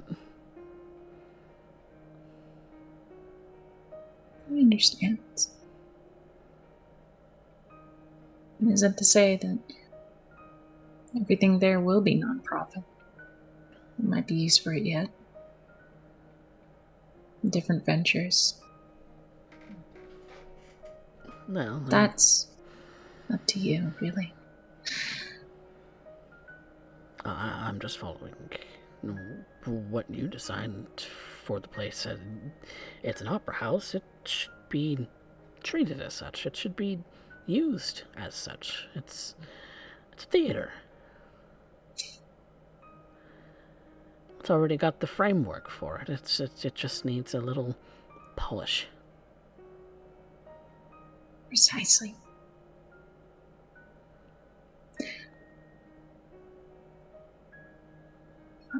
I suppose the reason why I think that it is better that your name is on it is because I already viewed you as such a community pillar. I think I just do what I can. And I think of you very highly, Dr. Cohen. She places her arm onto, like her hand onto his arm, and just like gently touches the back of it.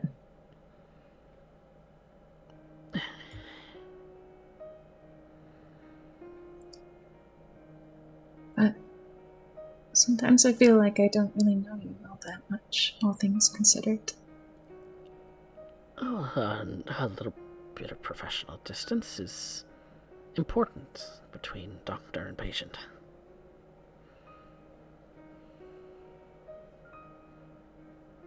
Would it be wrong of me then if I wanted to ask who you are? Really? I'm not sure I understand the question. I am myself. I am what you see. What do I see, Dr. Khan? Well, my name is Gabriel Cohen. I am a doctor of psychology. I help people who are struggling. And she kind of curls herself up into the couch. And he sees she's got a very curious look on her face, resting herself into the cushions. So, who were you before you were a doctor? What made you decide to help people? Well, I've always kind of wanted to help people.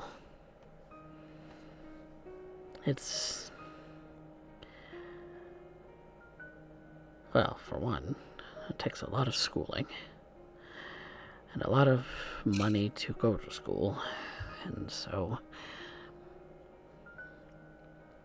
I did what a lot of people in my position would have done, and took the opportunity to go to school and serve my country. Kind of at the same time. Serve your country. Were you in the military? I thought you knew that. You don't talk about yourself. That's why I'm asking now.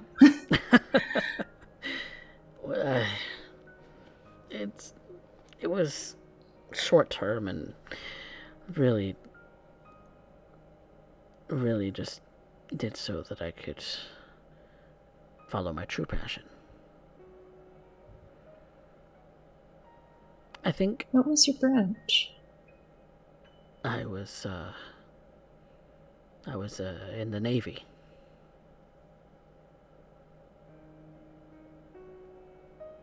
Navy. Studying to be a psychologist, and here I am now.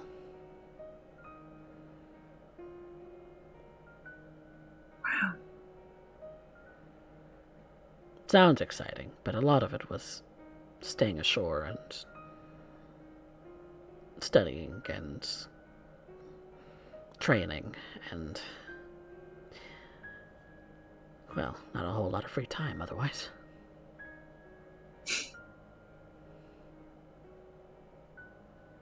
I get that.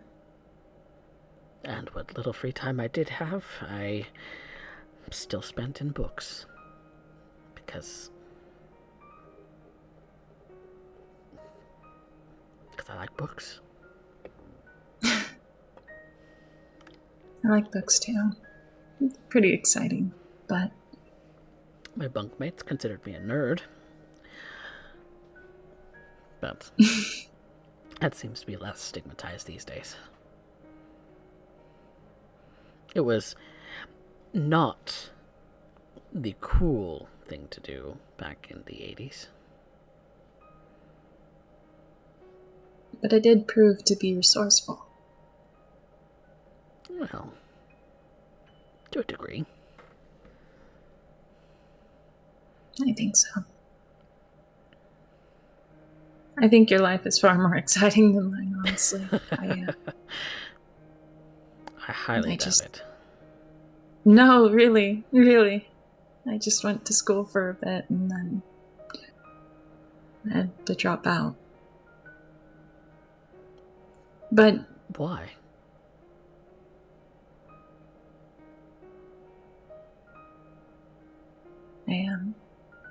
I got sick, is all. Oh. But I do get what you mean. School is very expensive. I didn't mind it too much. I felt like it was the one opportunity I had to really go out, explore, get to understand the world and people. To me, for a bit, that was what freedom meant. It's never too late to go again. It's true. But Plenty of people do later in life. And you're still rather young, so it's plenty of time. I might consider it. Maybe in another lifetime. I hope it doesn't take a whole nother lifetime. You don't want to be my age by the time you're going back to school. No. Maybe when I'm better.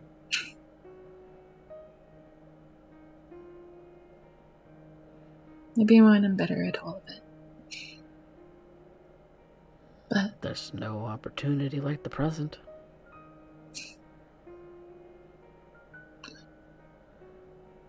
of course, all of my time and energy is spent elsewhere at the moment. You always say that you're busy, but with what? If not school, what do you work? I do. Odd jobs, mostly. Very odd jobs. So nothing particularly stable. You could say I spend a lot of time taking care of pets, trying to do odd errands for people. It's, Something you might In find truth, in classifieds for. yeah. It's really hard just to hold a stable, normal job for me right now.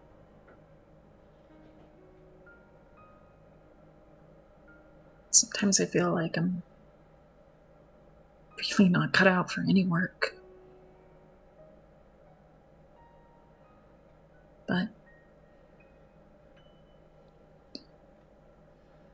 I'm still trying to make things work, things fit. Like weird puzzle pieces.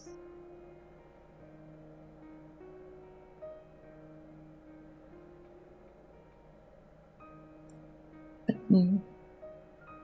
you could say I've been doing an administrative job recently. But I'm terrible at it.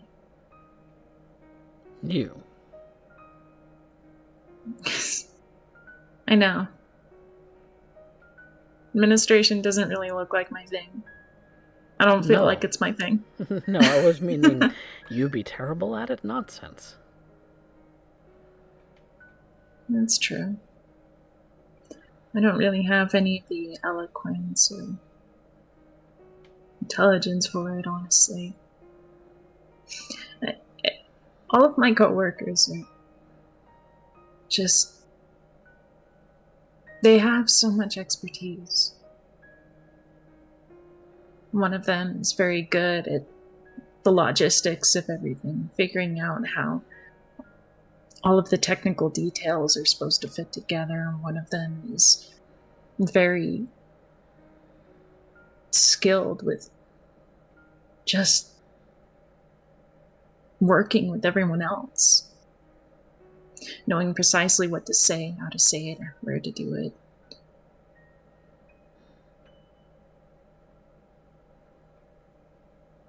And then another is literally just built to do all of the physical and manual labor.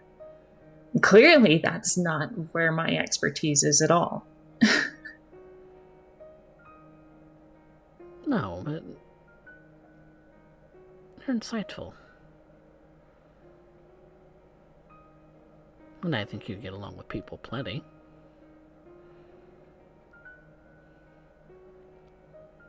You seem organized. To me, those speak of qualities perfect for an administrator. You'd think so. But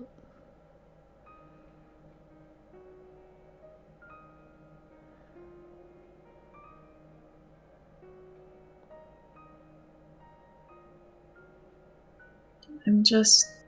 is it the people you administrate that are causing the problem? No. It's not that.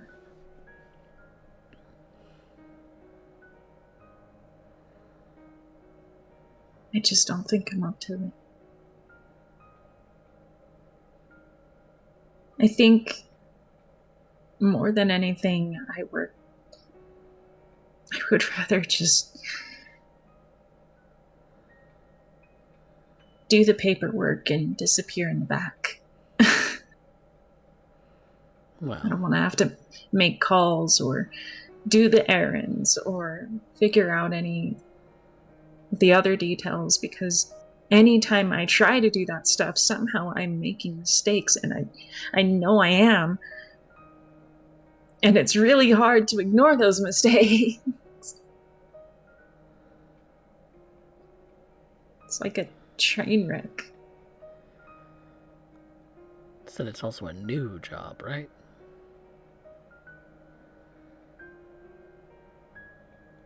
Fairly new. You're not going to be perfect on day one.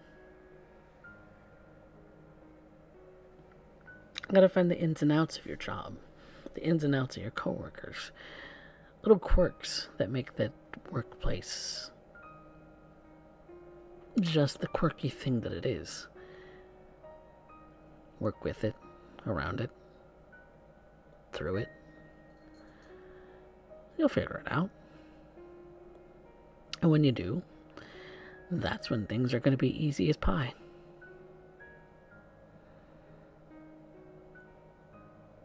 But new job growing pains are something that everybody deals with on every new job that they take on. You're not alone in that.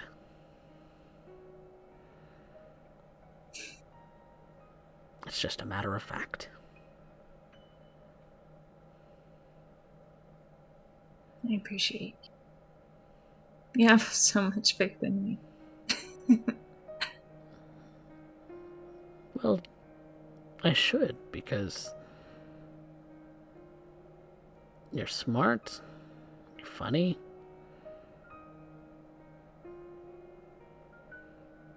I mean, who wouldn't want you?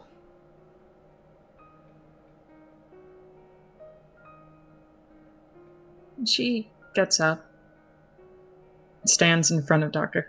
Cohen, just basically hovering over him for a moment. He just kind of looks up at you.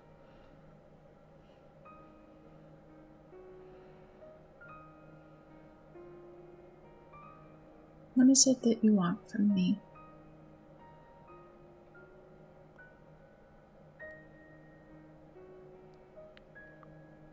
Nothing.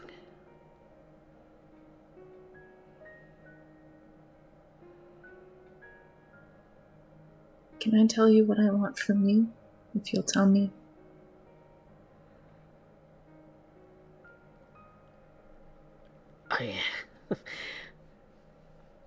I truly don't want anything from you. I think you do. Because you just said it. Who wouldn't want me? She puts her finger, like her thumb, onto his lip.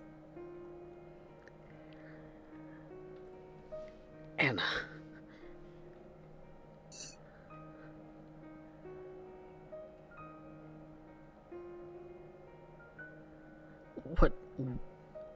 What are you doing?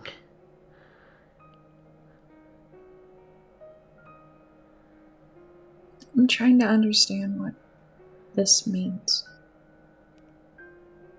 You say you don't. You say you want to keep things professional, but then you say things that tell me you don't.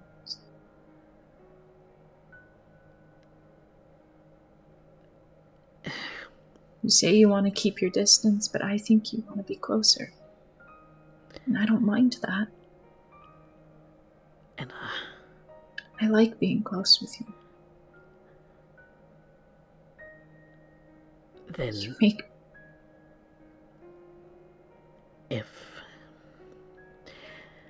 if that's the case, then I have to stop seeing you as my patient. Take me off your list. But keep seeing me.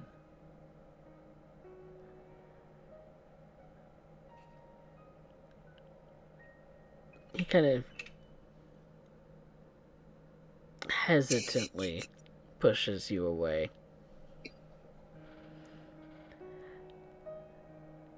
Hesitantly, very hesitantly. This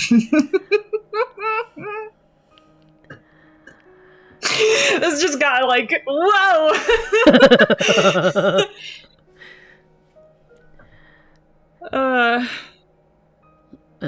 Anna,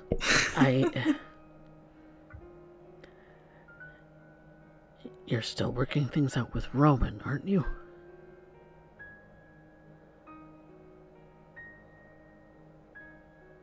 You think Roman's gonna forget me?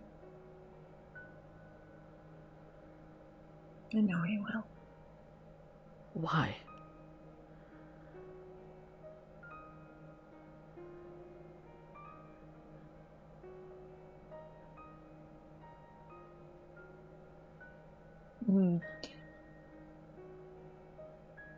She is going to just grimace at this, her face twisting in pain over it. He just has to.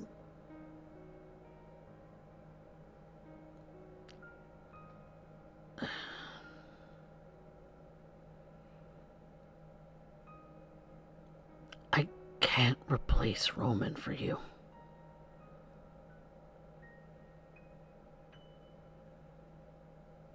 I'm not asking you to replace him.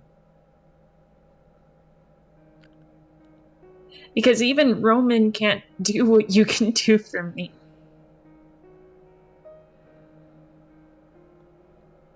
Do you get that?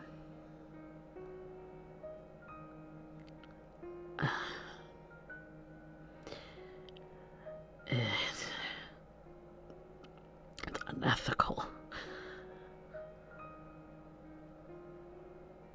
You're the only one I feel like I can be myself around. No matter how fucking crazy or wrong I am. No matter what I ask. And even if it's in the middle of the night, I can still come to your office.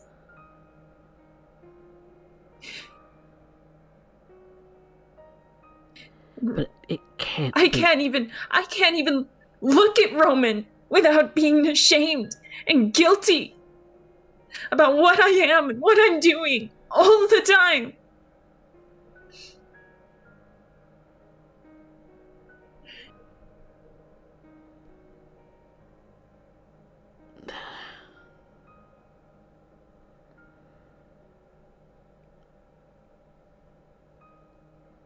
Anna,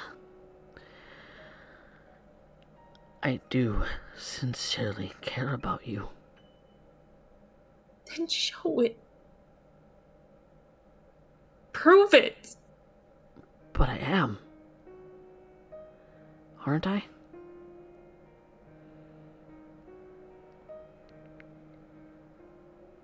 Isn't this enough? Prove it. I want you to take it from me.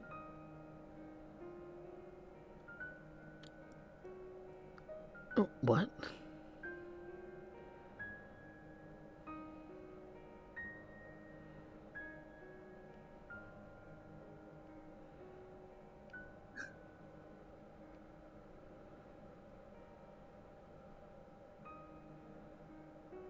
I want you to stand up.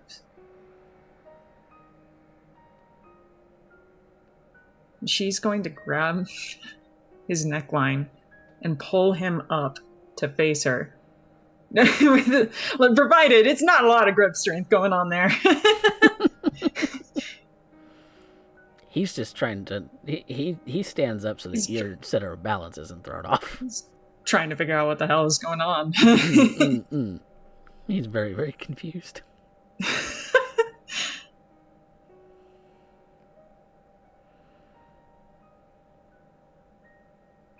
And prove it. Prove that you care. Carving the spot of yourself inside of me.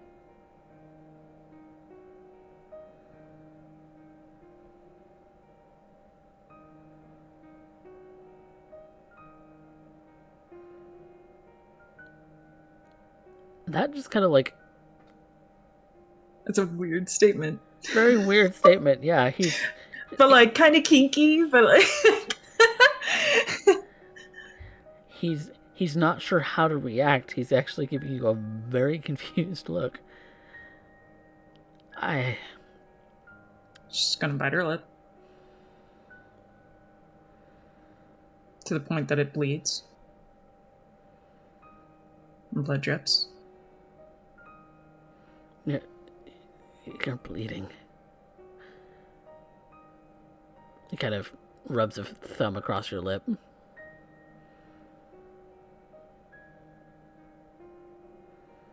When he wipes it.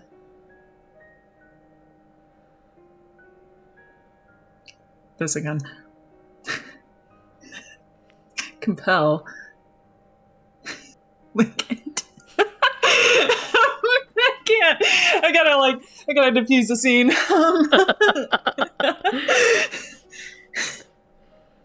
You command him, and he does.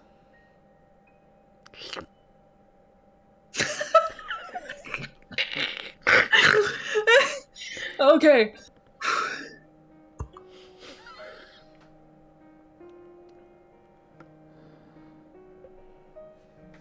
And with that, she's gonna basically grab him by the back of his head.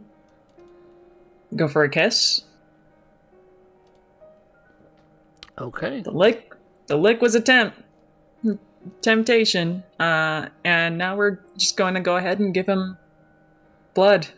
It is time. Okay. Contract renewal. Feed the ghoul. That is the second time that he has tasted your blood. Dun dun. I didn't mean to do the special victims unit.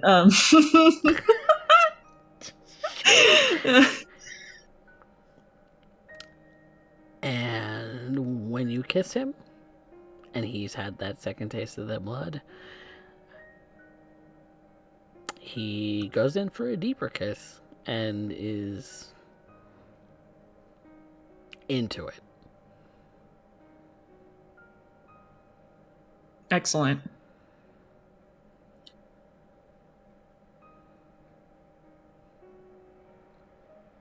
She's going to let this play out in the office, however long it needs to. She's not going to finish anything, so to speak.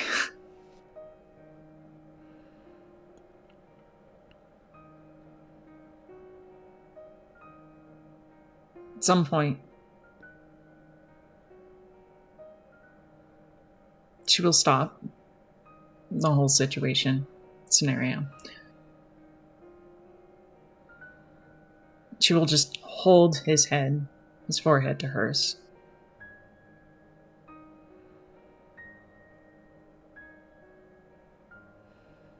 Promise me something. What?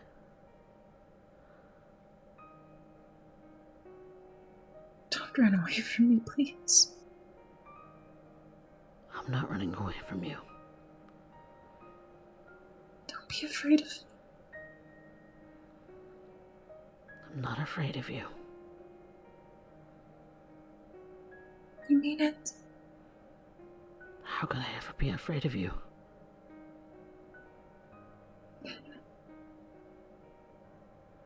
Because I'm awful.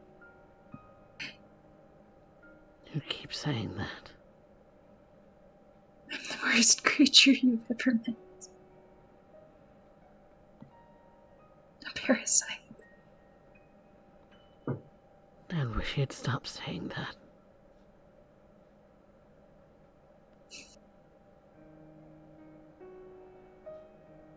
I'm just telling the truth.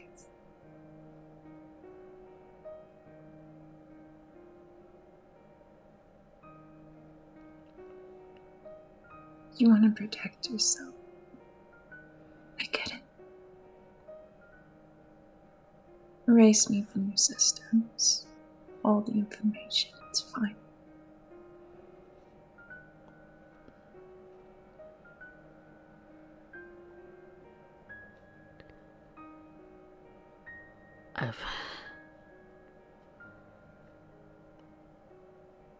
It's for the best. It is.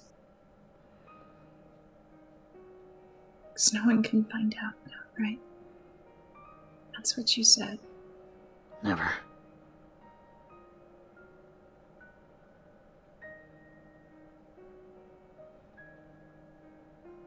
I'll be all yours. Your secret.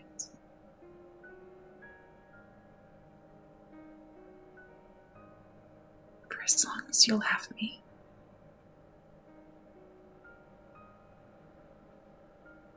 She'll go ahead into another kiss. And he'll kiss you back.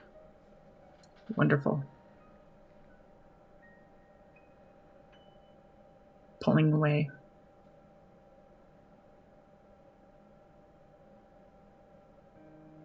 At that point, she's gonna go ahead at some point within this evening and take her leave after many talks, long discussions about how she no longer exists in his system.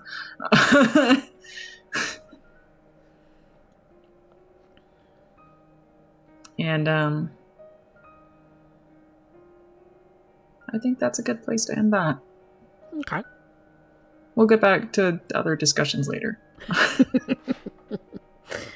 Set it on an odd note. I don't know how to leeway back into the other things I wanted to get to, but...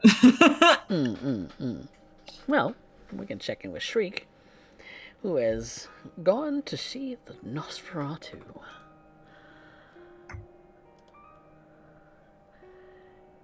Which...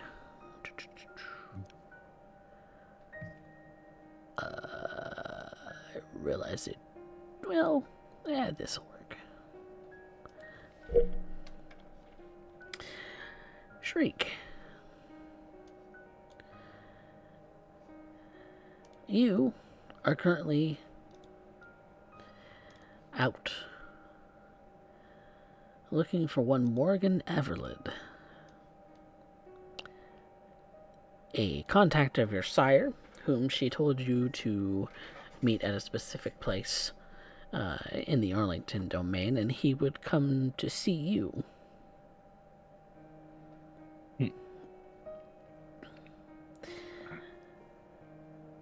Only makes sense that his presence be requested on your domain.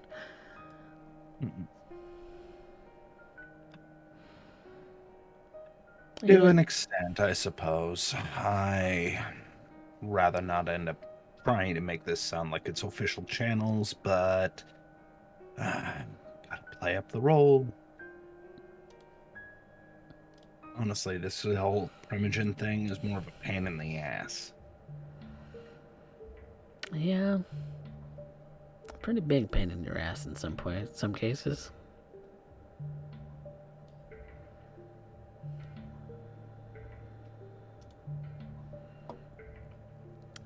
But, after a little bit of time, there is an individual who's walking down the streets, in what looks like a nice sort of maybe old-fashioned, but definitely a suit of some kind with a trench coat and a hat, kind of shadowing over their face. Kind of thinking to yourself, it might be a little warm this time of year for a trench coat, but definitely marks as a bit of an odd sort of clothing for this time of year. And then again, look what I'm wearing. Difference is I make it look fabulous. Yes, well, the clothing that you wear is more typical of raves and things of the like, but you wear a lot of it out in the broad moonlight. It's not broad daylight. But eventually that person also does come to about where you're standing and kind of gives you a tip of the hat. Howdy.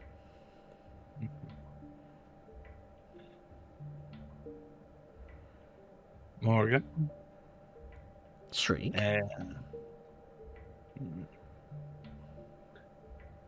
Mr. Everett, thank you so much for coming all this way to Arlington.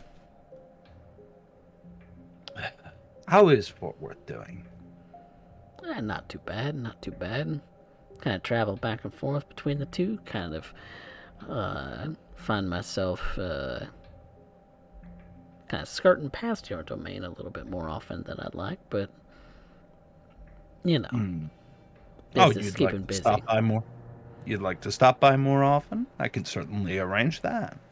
Oh, no need to do that. Oh, come on, cutie. Sorry, I gotta maintain a certain level of professionalism. Cutie. Still new to the whole thing.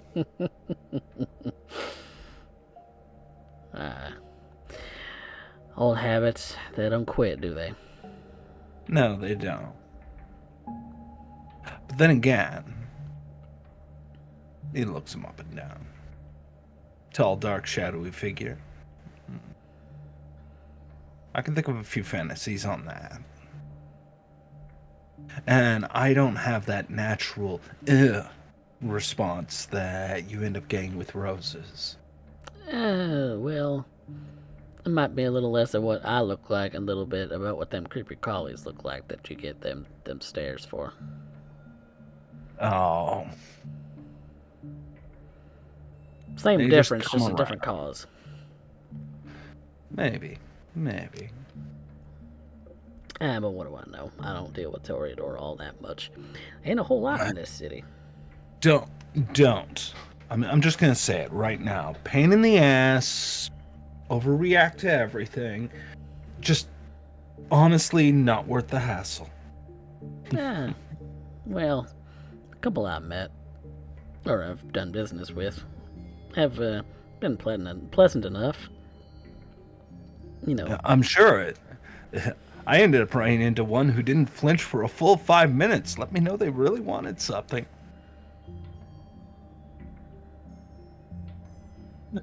That's... I was know exactly impressed. sure how to process that information. Oh. Sorry, Mr. Everett. I guess I'll try and stick to business. Well, Ken, you don't have to be super formal about it. Need the practice. After all, young and, like you said, old habits do die hard. That's true. Besides, young buck like you, I think you put in a lot more work. You're calling me a I wanna- buck. You're one to talk. I was there the day Miss Morton decided to announce she embraced you.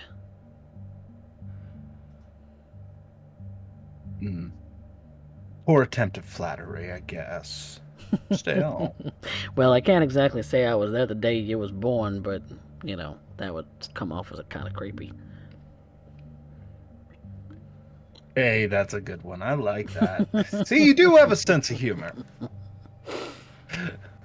Now, no, I wanted to end up touching base. I'm trying to assess a few things, and So I heard. What'd you hear? I heard you were trying to assess a few things.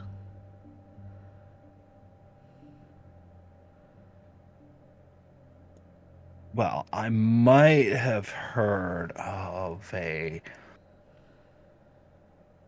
Second Inquisition poking their nose, and turns out, well, I guess you wouldn't be interested in that. Well, I heard they were poking their nose around up in your butt. Yeah, but I heard something better. Are we playing a big dick contest right now? No. Okay. I just like being a tease. As one might. Okay. Little tease. You tease me, I tease you. We go back and forth, see who finishes first. Honey, I'm hoping you finish first. He licks his lip a bit. Okay, now it's just getting weird. No, we can get freaky. Nah, I think I'd rather stick to the actual talk about the actual subjects of your desire, my desire, and part Anything ways. you desire. I heard you were weird. I didn't quite take it to mean that weird.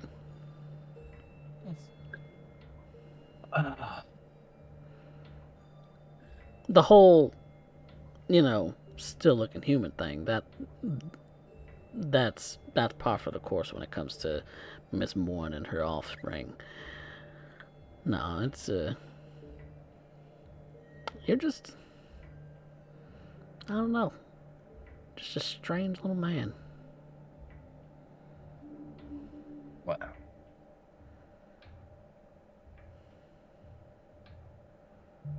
But we ain't here to talk about you and me now, are we? Can be. I wouldn't mind getting to know you a little bit better, Okay. Morgan. But we can do that all if night if you like. If you want to end up having a little bit of business put aside, then, well. Well, let's chit chat then, cousin.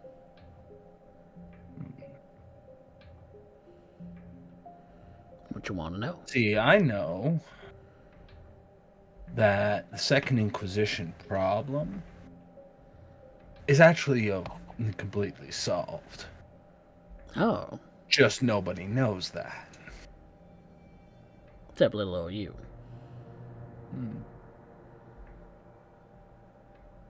Well, why is it that... why should I let everybody else end up here relaxing their sphincter a bit if they're going to behave more if they don't? I can see the logic in that. But, some of them buttholes don't clench nearly as tight as you think they do. I actually think that the problem's been solved a long time ago. You'd think that. Nah, I don't think that.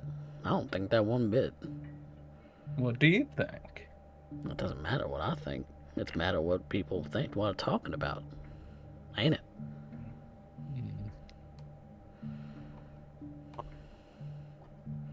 Just like it don't matter what you think. It's a matter what people are talking about. What are people talking about? People are talking about Arlington. Well, aside from the usual, gutter, trash, the usual stuff. Talk dirty to me. Aside from that, though, the problem both started and ended, quote unquote, in the Arlington domain, so it's rather self-contained. It ain't really much else to worry about. Well, Am I right or am I wrong?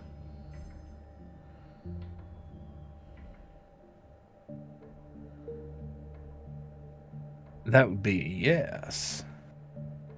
Okay. Let me give you an example. Okay. You hear anything about a couple of new roses suddenly button up? I think I heard something about that briefly, but I hadn't had a chance to corroborate it just yet. Hadn't been to your domain. What would that corroboration be worth to you?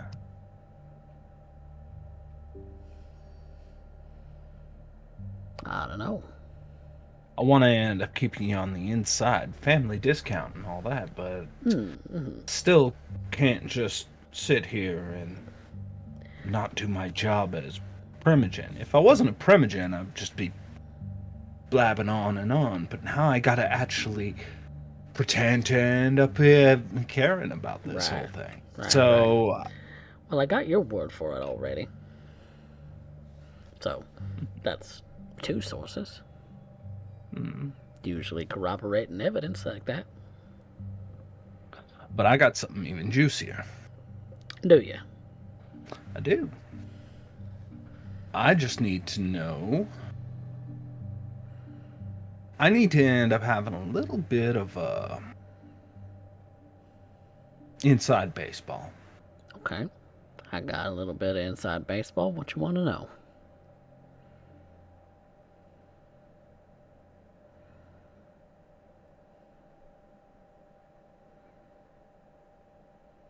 Somebody ended up getting a hair up their ass not too long ago, thinking that they can just end up dumping whoever the hell they want into our neck of the woods without appealing to the prince. Aha. Okay. Now, I want to end up handling this in a way that doesn't end up meaning fires, hear gunshots, a whole lot of Brimstone, the whole lot. tension. Yeah. I want to end up making sure that I'm providing the prince with everything here required of a man in my position. Why ain't the court aware of these two Toreador?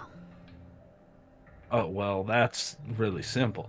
We just became aware of them, and the only reason we became aware of them is because... Somebody dumped them on your lawn. But I know who did that. And you're hoping I know something about that too?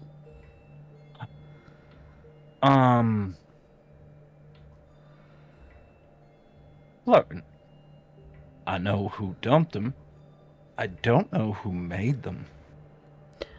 Which I think might... Toreador. Well, Now... there's only a couple in the city. So, really, the ones you'd be looking for would be Jacob Thorne, but he doesn't strike me as the type that would go out the side of the box like that. Well, let me help you out with that a little bit more. Apparently, this person really likes things in pairs. Because I got a pair of sisters, pair of twins, collector's item. No, that sounds... And I'll get, you give me a little bit of something to work with, I'll give you more to work with instead. See, that's where it gets a little tricky then. This person you're looking for is missing. Brocado. Brocado, we can confirm, is not the sire.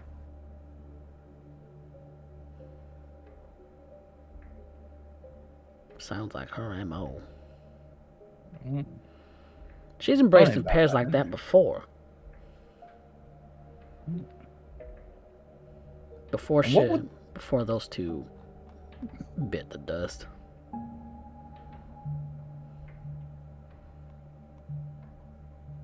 Happened before. Twin boys that time.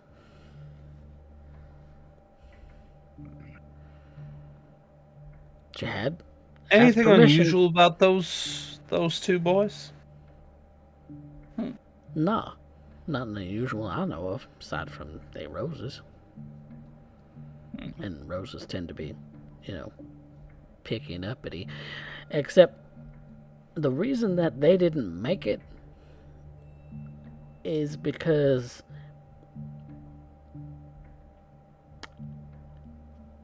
and this is 70 years back.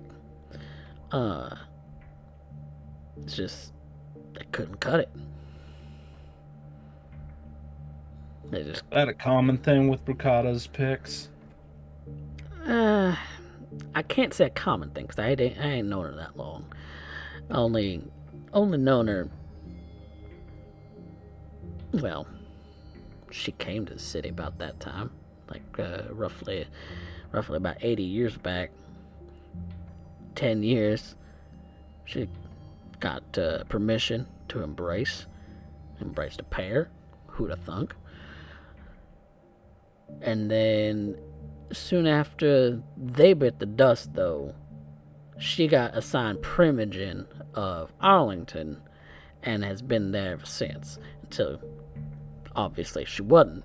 And then, here you are.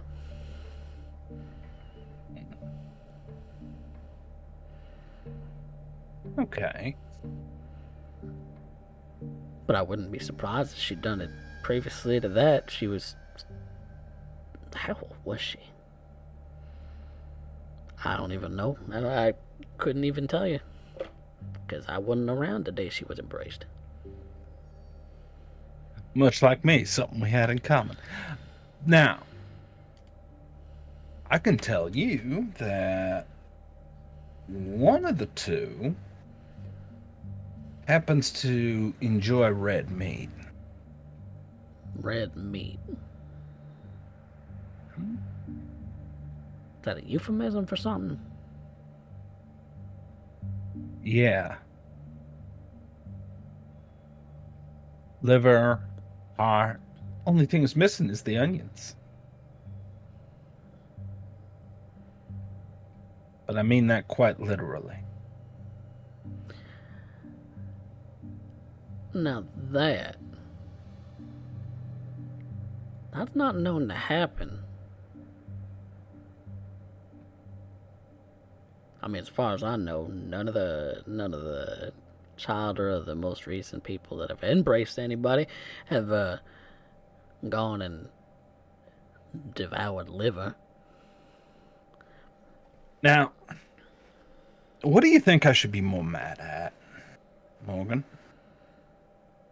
The fact that there's clearly a violation of the traditions that have been placed before, and I'm keeping them around just long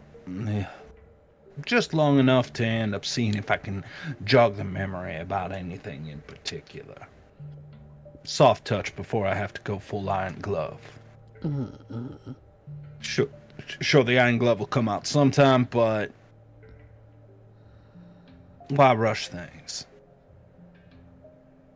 Some people respond better to a softer touch. I agree.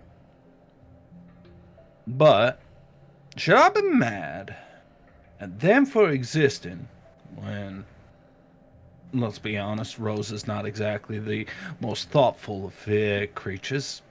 Typically, impulse control is non-existent.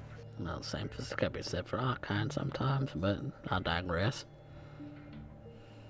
Or should I be mad at the fact that a certain doctor had them for significantly longer, proceeded to have them decide to leave their leftovers all over my neck of the woods, Eesh. and then proceed to end up dumping them in our lap? And we had to find out about this the hard way.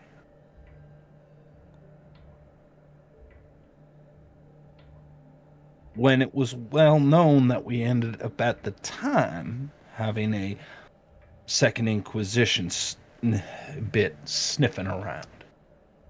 Now, I don't know about you, but that seems like a very reckless use and very of the traditions and highly unneighborly. And highly unneighborly. Well, a violation of the traditions is a little bit of a stretch. They're feeding on our neck of the woods, or the fact that they're leaving the leftovers in our domain to be spotted. I mean, it's not like freshly eaten organs and peeled out carcasses are just a norm. It's not like a couple of bullets to the head in some back alley kind of normal. It might be a violation of domain in the, I guess, broadest sense of the way. It's not technically masquerade breaching. No, but they're flirting. Flirting. It ain't doing. Well, this is why we're not. I'm talking to you, and I'm not talking to the sheriff right now. Well, yeah, the sheriff's interpretations might be a little different. The prince's interpretations might be a little bit different. But technically speaking, the true violation of domain here is the existence of the two. Because that ain't sanctioned by the prince, as far as I know. Yeah, that's a violation of traditions, all right. Progeny. Now, and we gotta also accountability. Oh, the accounting. The accountant might be tricky if they're brocados. True. She missing. She ain't there. She can't account for nobody. True. But I'm overstocked. That's a known quantity. That is a known quantity. It's a pretty And typical quantity of Arlington, if I be real frank with you. yeah, I'm getting that. So I'm kind of curious. Should I just start lopping heads right now? Well, that depends. That depends on what you think is right. What I think is right is the people to stop shitting on my lawn. I mean, I like catching people with their pants down, but technically, they the one that did that. No, they were a bunch of little morons who didn't know what the fuck they were doing, and they were pointed in our general direction. Come see, come saw.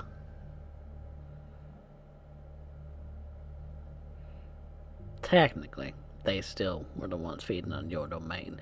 Anybody else's involvement technically can't be associated. Mm-hmm.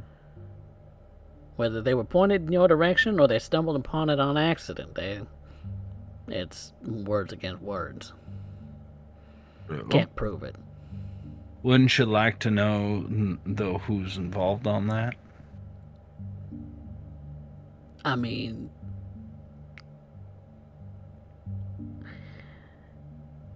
all right, I'll bite. If you're fishing for a bite here, is what it is. Oh, I'm fishing for something at all times. Of course, that's you the are. game. That's the fun one. That's your reputation. You're always fishing. I'm always. Darling, please don't end up making me play dumb. I can't fault you for that because I'm always fishing too. So. Well, I don't know. You quite catch, but I digress. I appreciate that you're trying to flatter me, but don't even try. Oh, I'm not trying, honey. I'm not trying. I assure you of that. Now, all right. There's a dear doctor, a little bit, if I recall, out east. Claims domain over a hospital. Yeah, a little northeast of here, yeah. Yeah. He was taking him in long before we end up finding him. And the second he caught wind that we were investigating them, well, now suddenly they're our problem. Now, I don't mind doing my due diligence for the Camarilla. You did them a favor.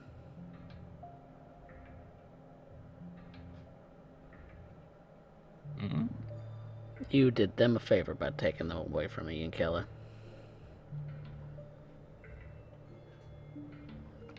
Pretty certain he was going to turn them into fine dining for those who enjoy kindred blood. Disgusting wretches.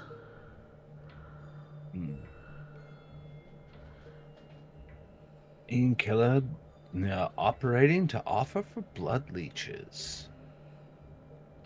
Well, from what I hear, he's in the business of blood in general. Aren't we all? No, I mean official business. Like circulatory system kind of official business. Imagine that gives him quite a bit of leverage in court. That it do. And he got a lot of backing as a result of that.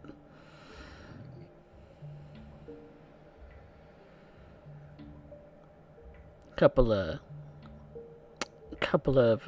some of the notable names might find it a little bit your word versus his when it comes to your little Toreador friends. Might side on his word. But if his word were to say that we keep the twins around, that might actually sway a fair amount in court then? Might do. If you can convince him of such. But he might just want to take them off your hands. I don't think he wants to do that. It's not in his best interest. Sure, it works to his want to end up being able to offer up kindred blood as a menu item.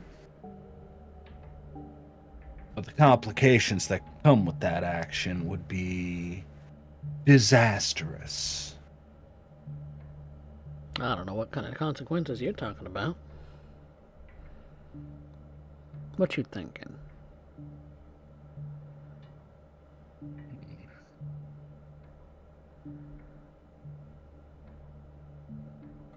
What do you think would happen if Bull were suddenly to go on the warpath?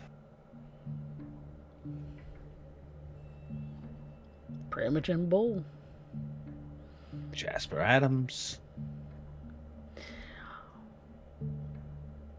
On the warpath? Suddenly one day said, screw it.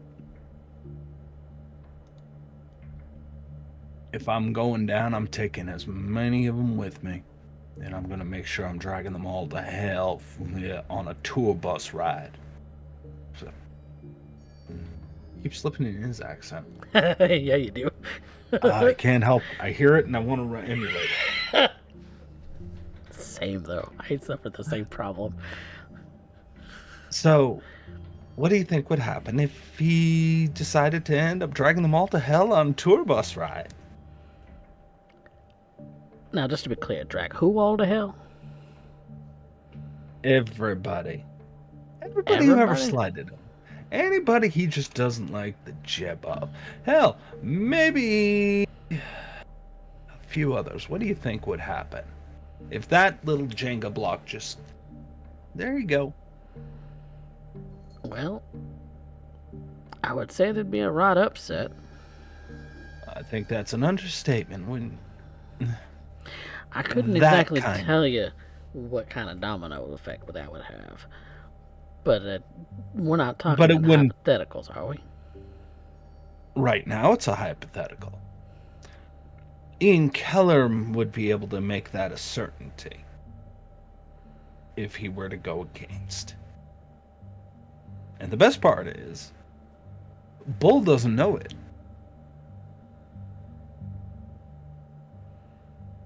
Hold on. What's Bull got anything to do with this?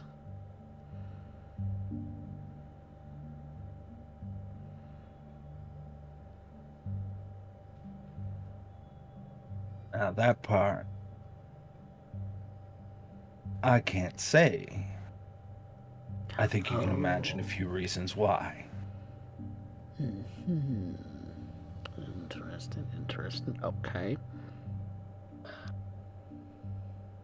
So, let's just say Keller has all the reason right now to not end up pulling that little Jenga block out of the pile just yet.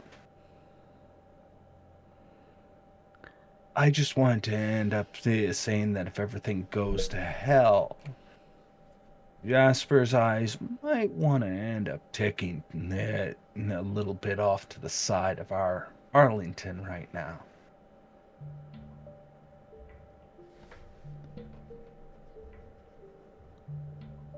After all, Keller's pretty sure of himself, but nobody wants to disrupt a good thing. Well, when that good thing can make anything disappear, you don't go fucking with the wasp nest. Now, that being said, how might Arlington help out not only Fort Worth, but dear Primogen? I got no idea what Primogen Bull want right now. To be fair, he's been busy doing other things that I'm not privy to. Well, Probably I can't higher than my exactly... pay grade anyway. Let's be real. Everything's above your pay grade. It was when I was without the title. Didn't stop me from poking my nose. Yeah, I think you poke your nose when it didn't belong there, son, but you know, we're Nosferatu. It's what we do, and we're very good at it. Yeah, sometimes that curiosity done killed a cat, didn't it? And satisfaction, brought him back. Well, here's hoping. Don't go poking your nose in that wasp nest unless you know what you're doing. Wouldn't want you to lose that pretty nose of yours. So I am pretty. By comparison, yes. No need to quantify. Might make me self-conscious. It's the weirdest thing I've ever seen. Even a Toreador don't dress like that no more.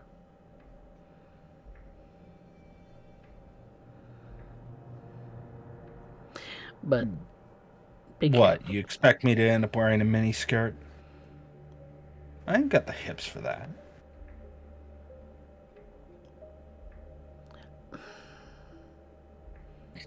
I'm fucking with you here, Morgan. Children I get it. days.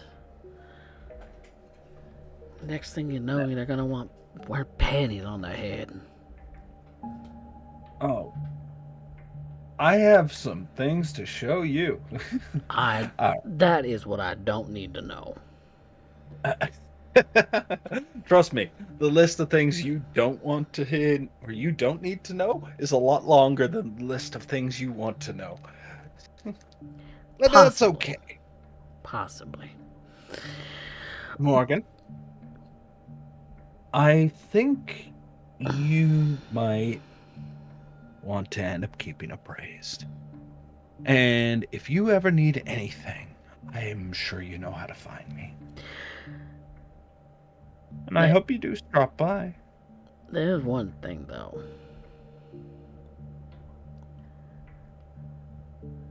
What does Bull have anything to do with any of this?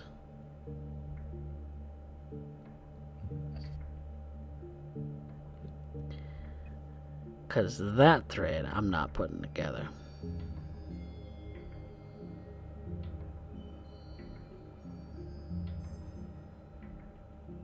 And you wouldn't bring him up for no reason. I know you.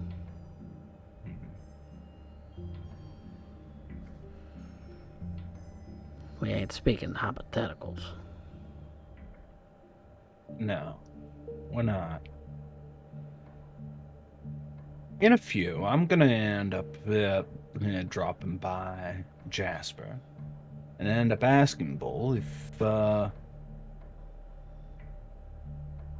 if he might appreciate a little bit of leverage, a little bit of a thank you for all of his help in my early years.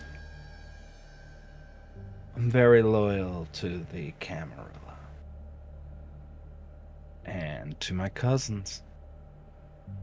I wanted to end up making sure that you all had an inroads, and with not just one Nosferatu Primogen, but now two.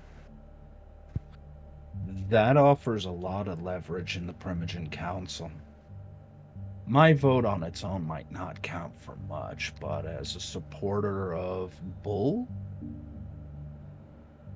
that suddenly puts him, I think that just ekes him just over what would normally happen when it comes down to anything Keller might have to say. And I don't think Bull's going to be too appreciative of the idea that Keller has suddenly ended up making his bought and paid for second vote suddenly off the table.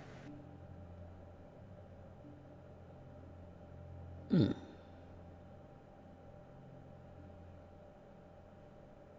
know, you might just be right. I'll send him your love.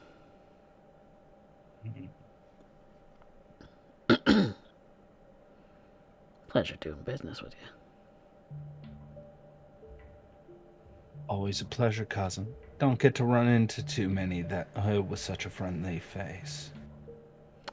You should swing by every now and again. Obviously, And what? I understand the creepy crawlies get a little bit nasty, but you know, it ain't nothing new. Says you. Say, you might not end up having... You know what? No. No. I'm not here to bitch and moan. Maybe moan, but not bitch. Unless I am. But I want you to end up here dropping by whenever you need anything, Morgan. I'll be talking to Bull soon enough. But I know that Bull is smart enough to end up seeing things. And you know what the best part is? Because I don't look like you, they tend to forget I am one of you.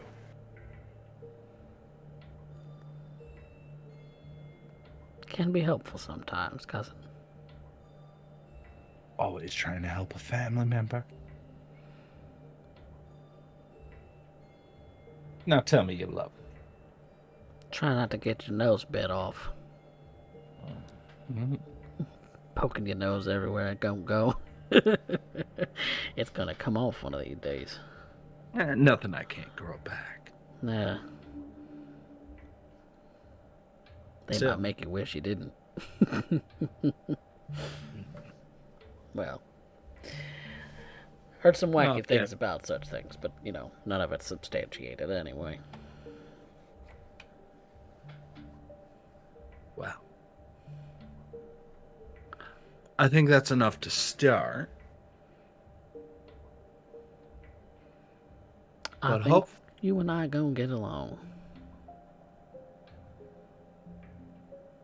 I want to end up keeping an ear out on how it is that the council and the rest of court are currently leaning.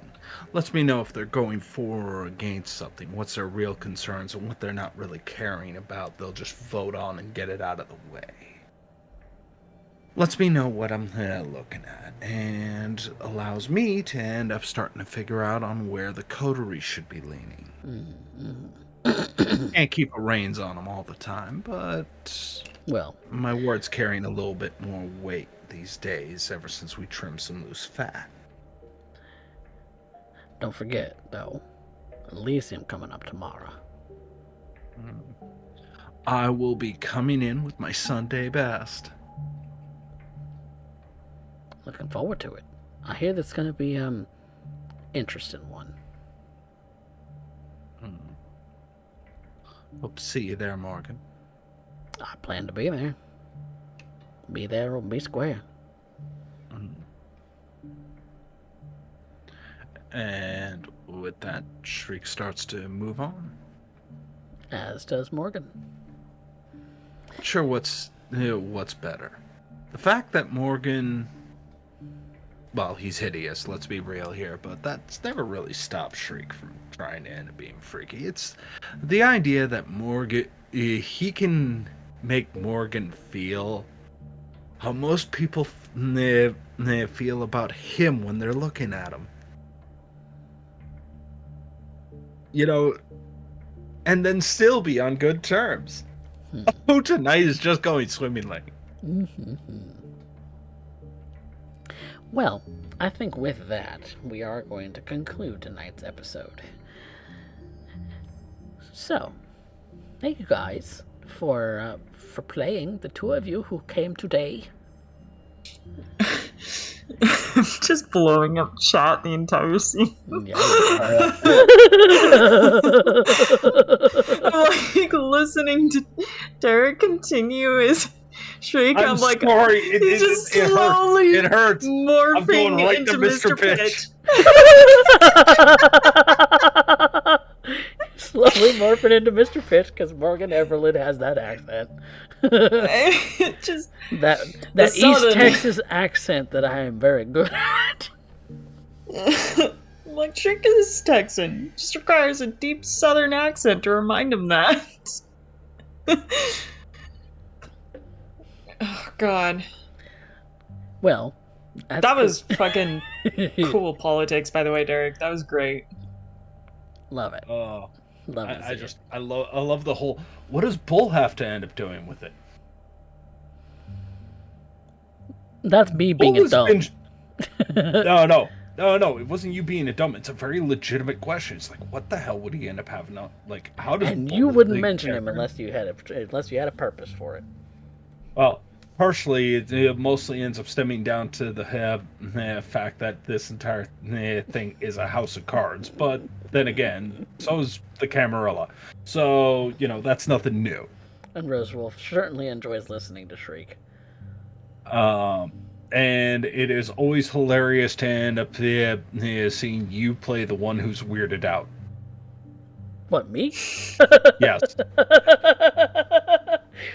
Look, I'm playing an old Shriek's man just looking Nosferatu, okay? Shriek's just looking for love. And this man's In all is the not wrong about it. places. And this man's is not about it, because he's like embraced in the 20s sort of a dude. So he's still riled up about the fact that 80s existed. This is actually really cool dynamic, though. Shriek is slowly working the Nosferatu clan, as is he should be, because As he clan should be. ties. Ayo, yeah. Anna somehow has a foot in the door with the Banu Hakim. I don't know how that happened. That's because you have a Primogen who promised to take you under his wing if you would actually take him up on it. Wink, wink. I am taking up on it. Same. Taking up on it.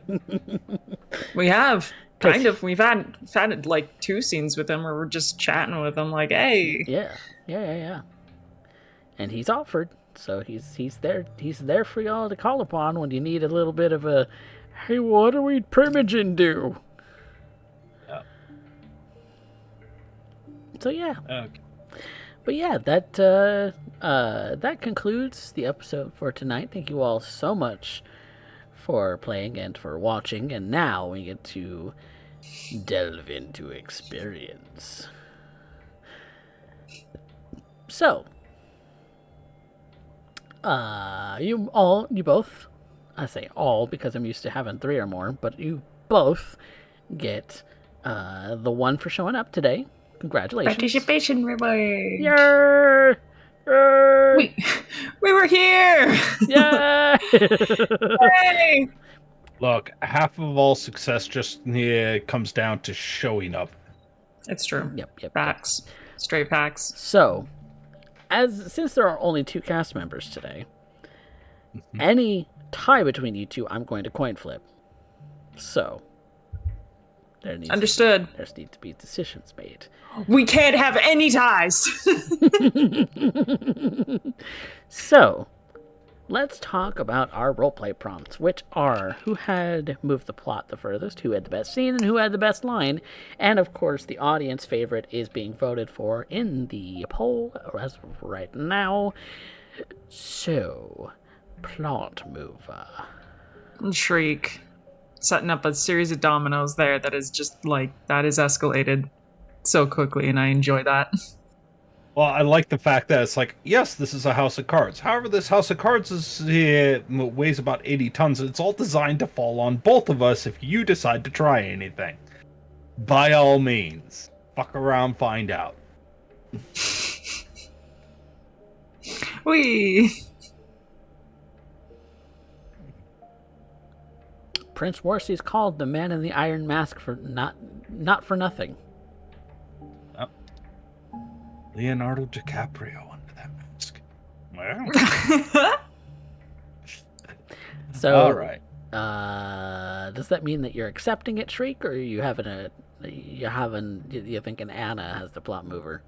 Take it. Be greedy. Go.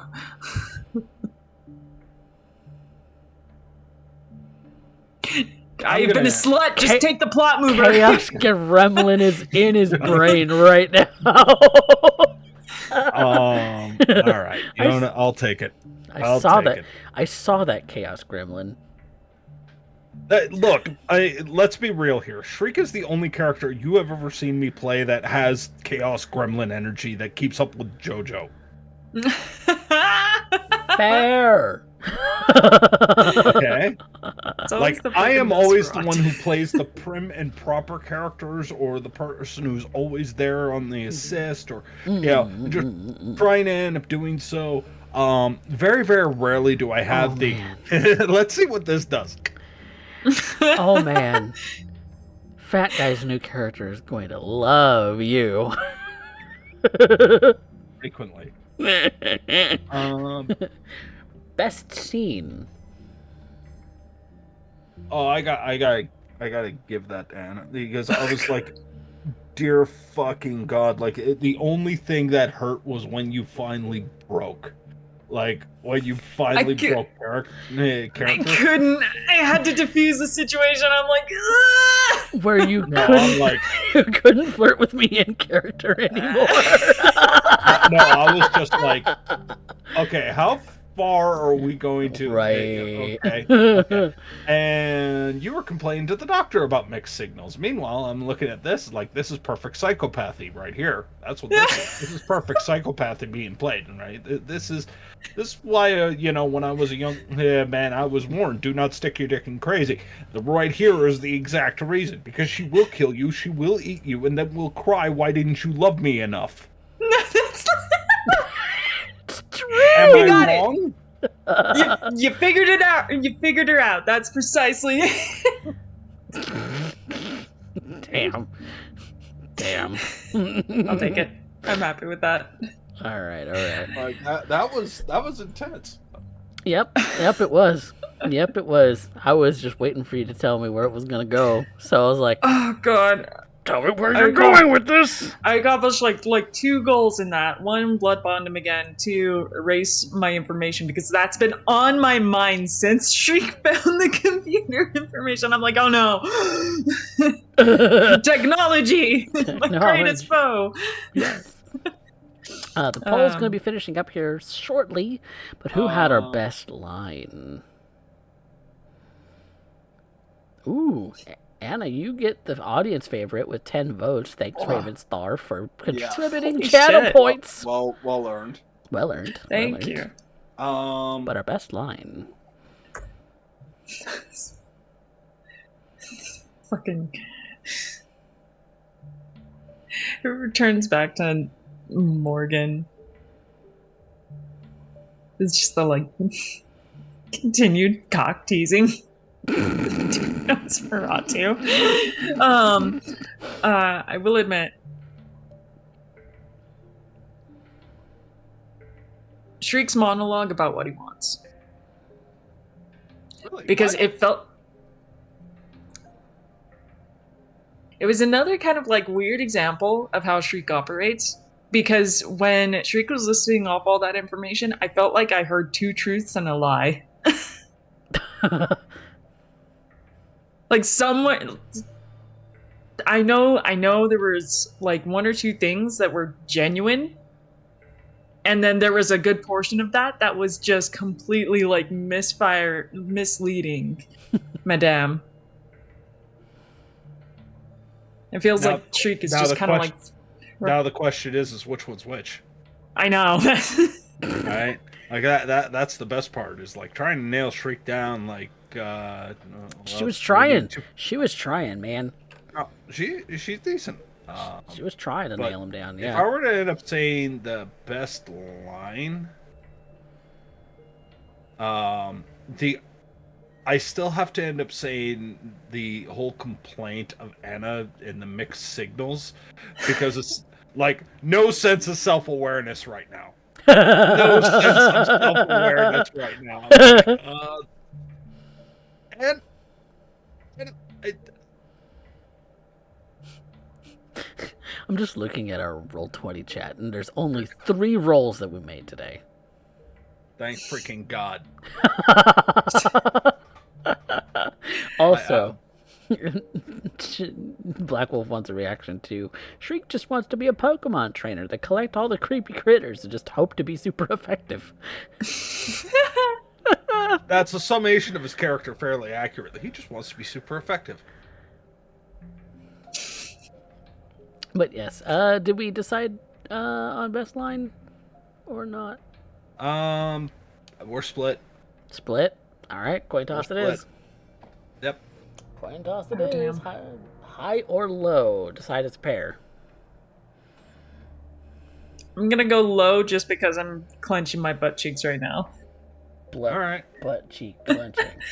No, I'm scared. 3, 2, 1, go. Hey, it's a low. Oh my god! Oh, we didn't get fucked by the dice. Nope. Nice. Dice liked you today. Yay! Well, got fucked by the dice, but maybe in a good way. We consented. And that's important because I'm a consensualist speeder. That's consent in any situation, please. No stains were made with this butt fucking. Nope. All right, I'm done. I got. There you go. You're done. You're a chaos gremlin is what it is. But yeah, that finishes us up for tonight, and so we're gonna say goodnight. We will be back for more Blood and Iron next week, and with an Elysium episode. So be very prepared, everyone, for lots of talking with lots of NPCs.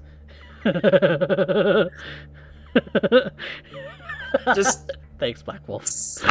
stimulate. Good night, everybody. Good night, everyone. Good night.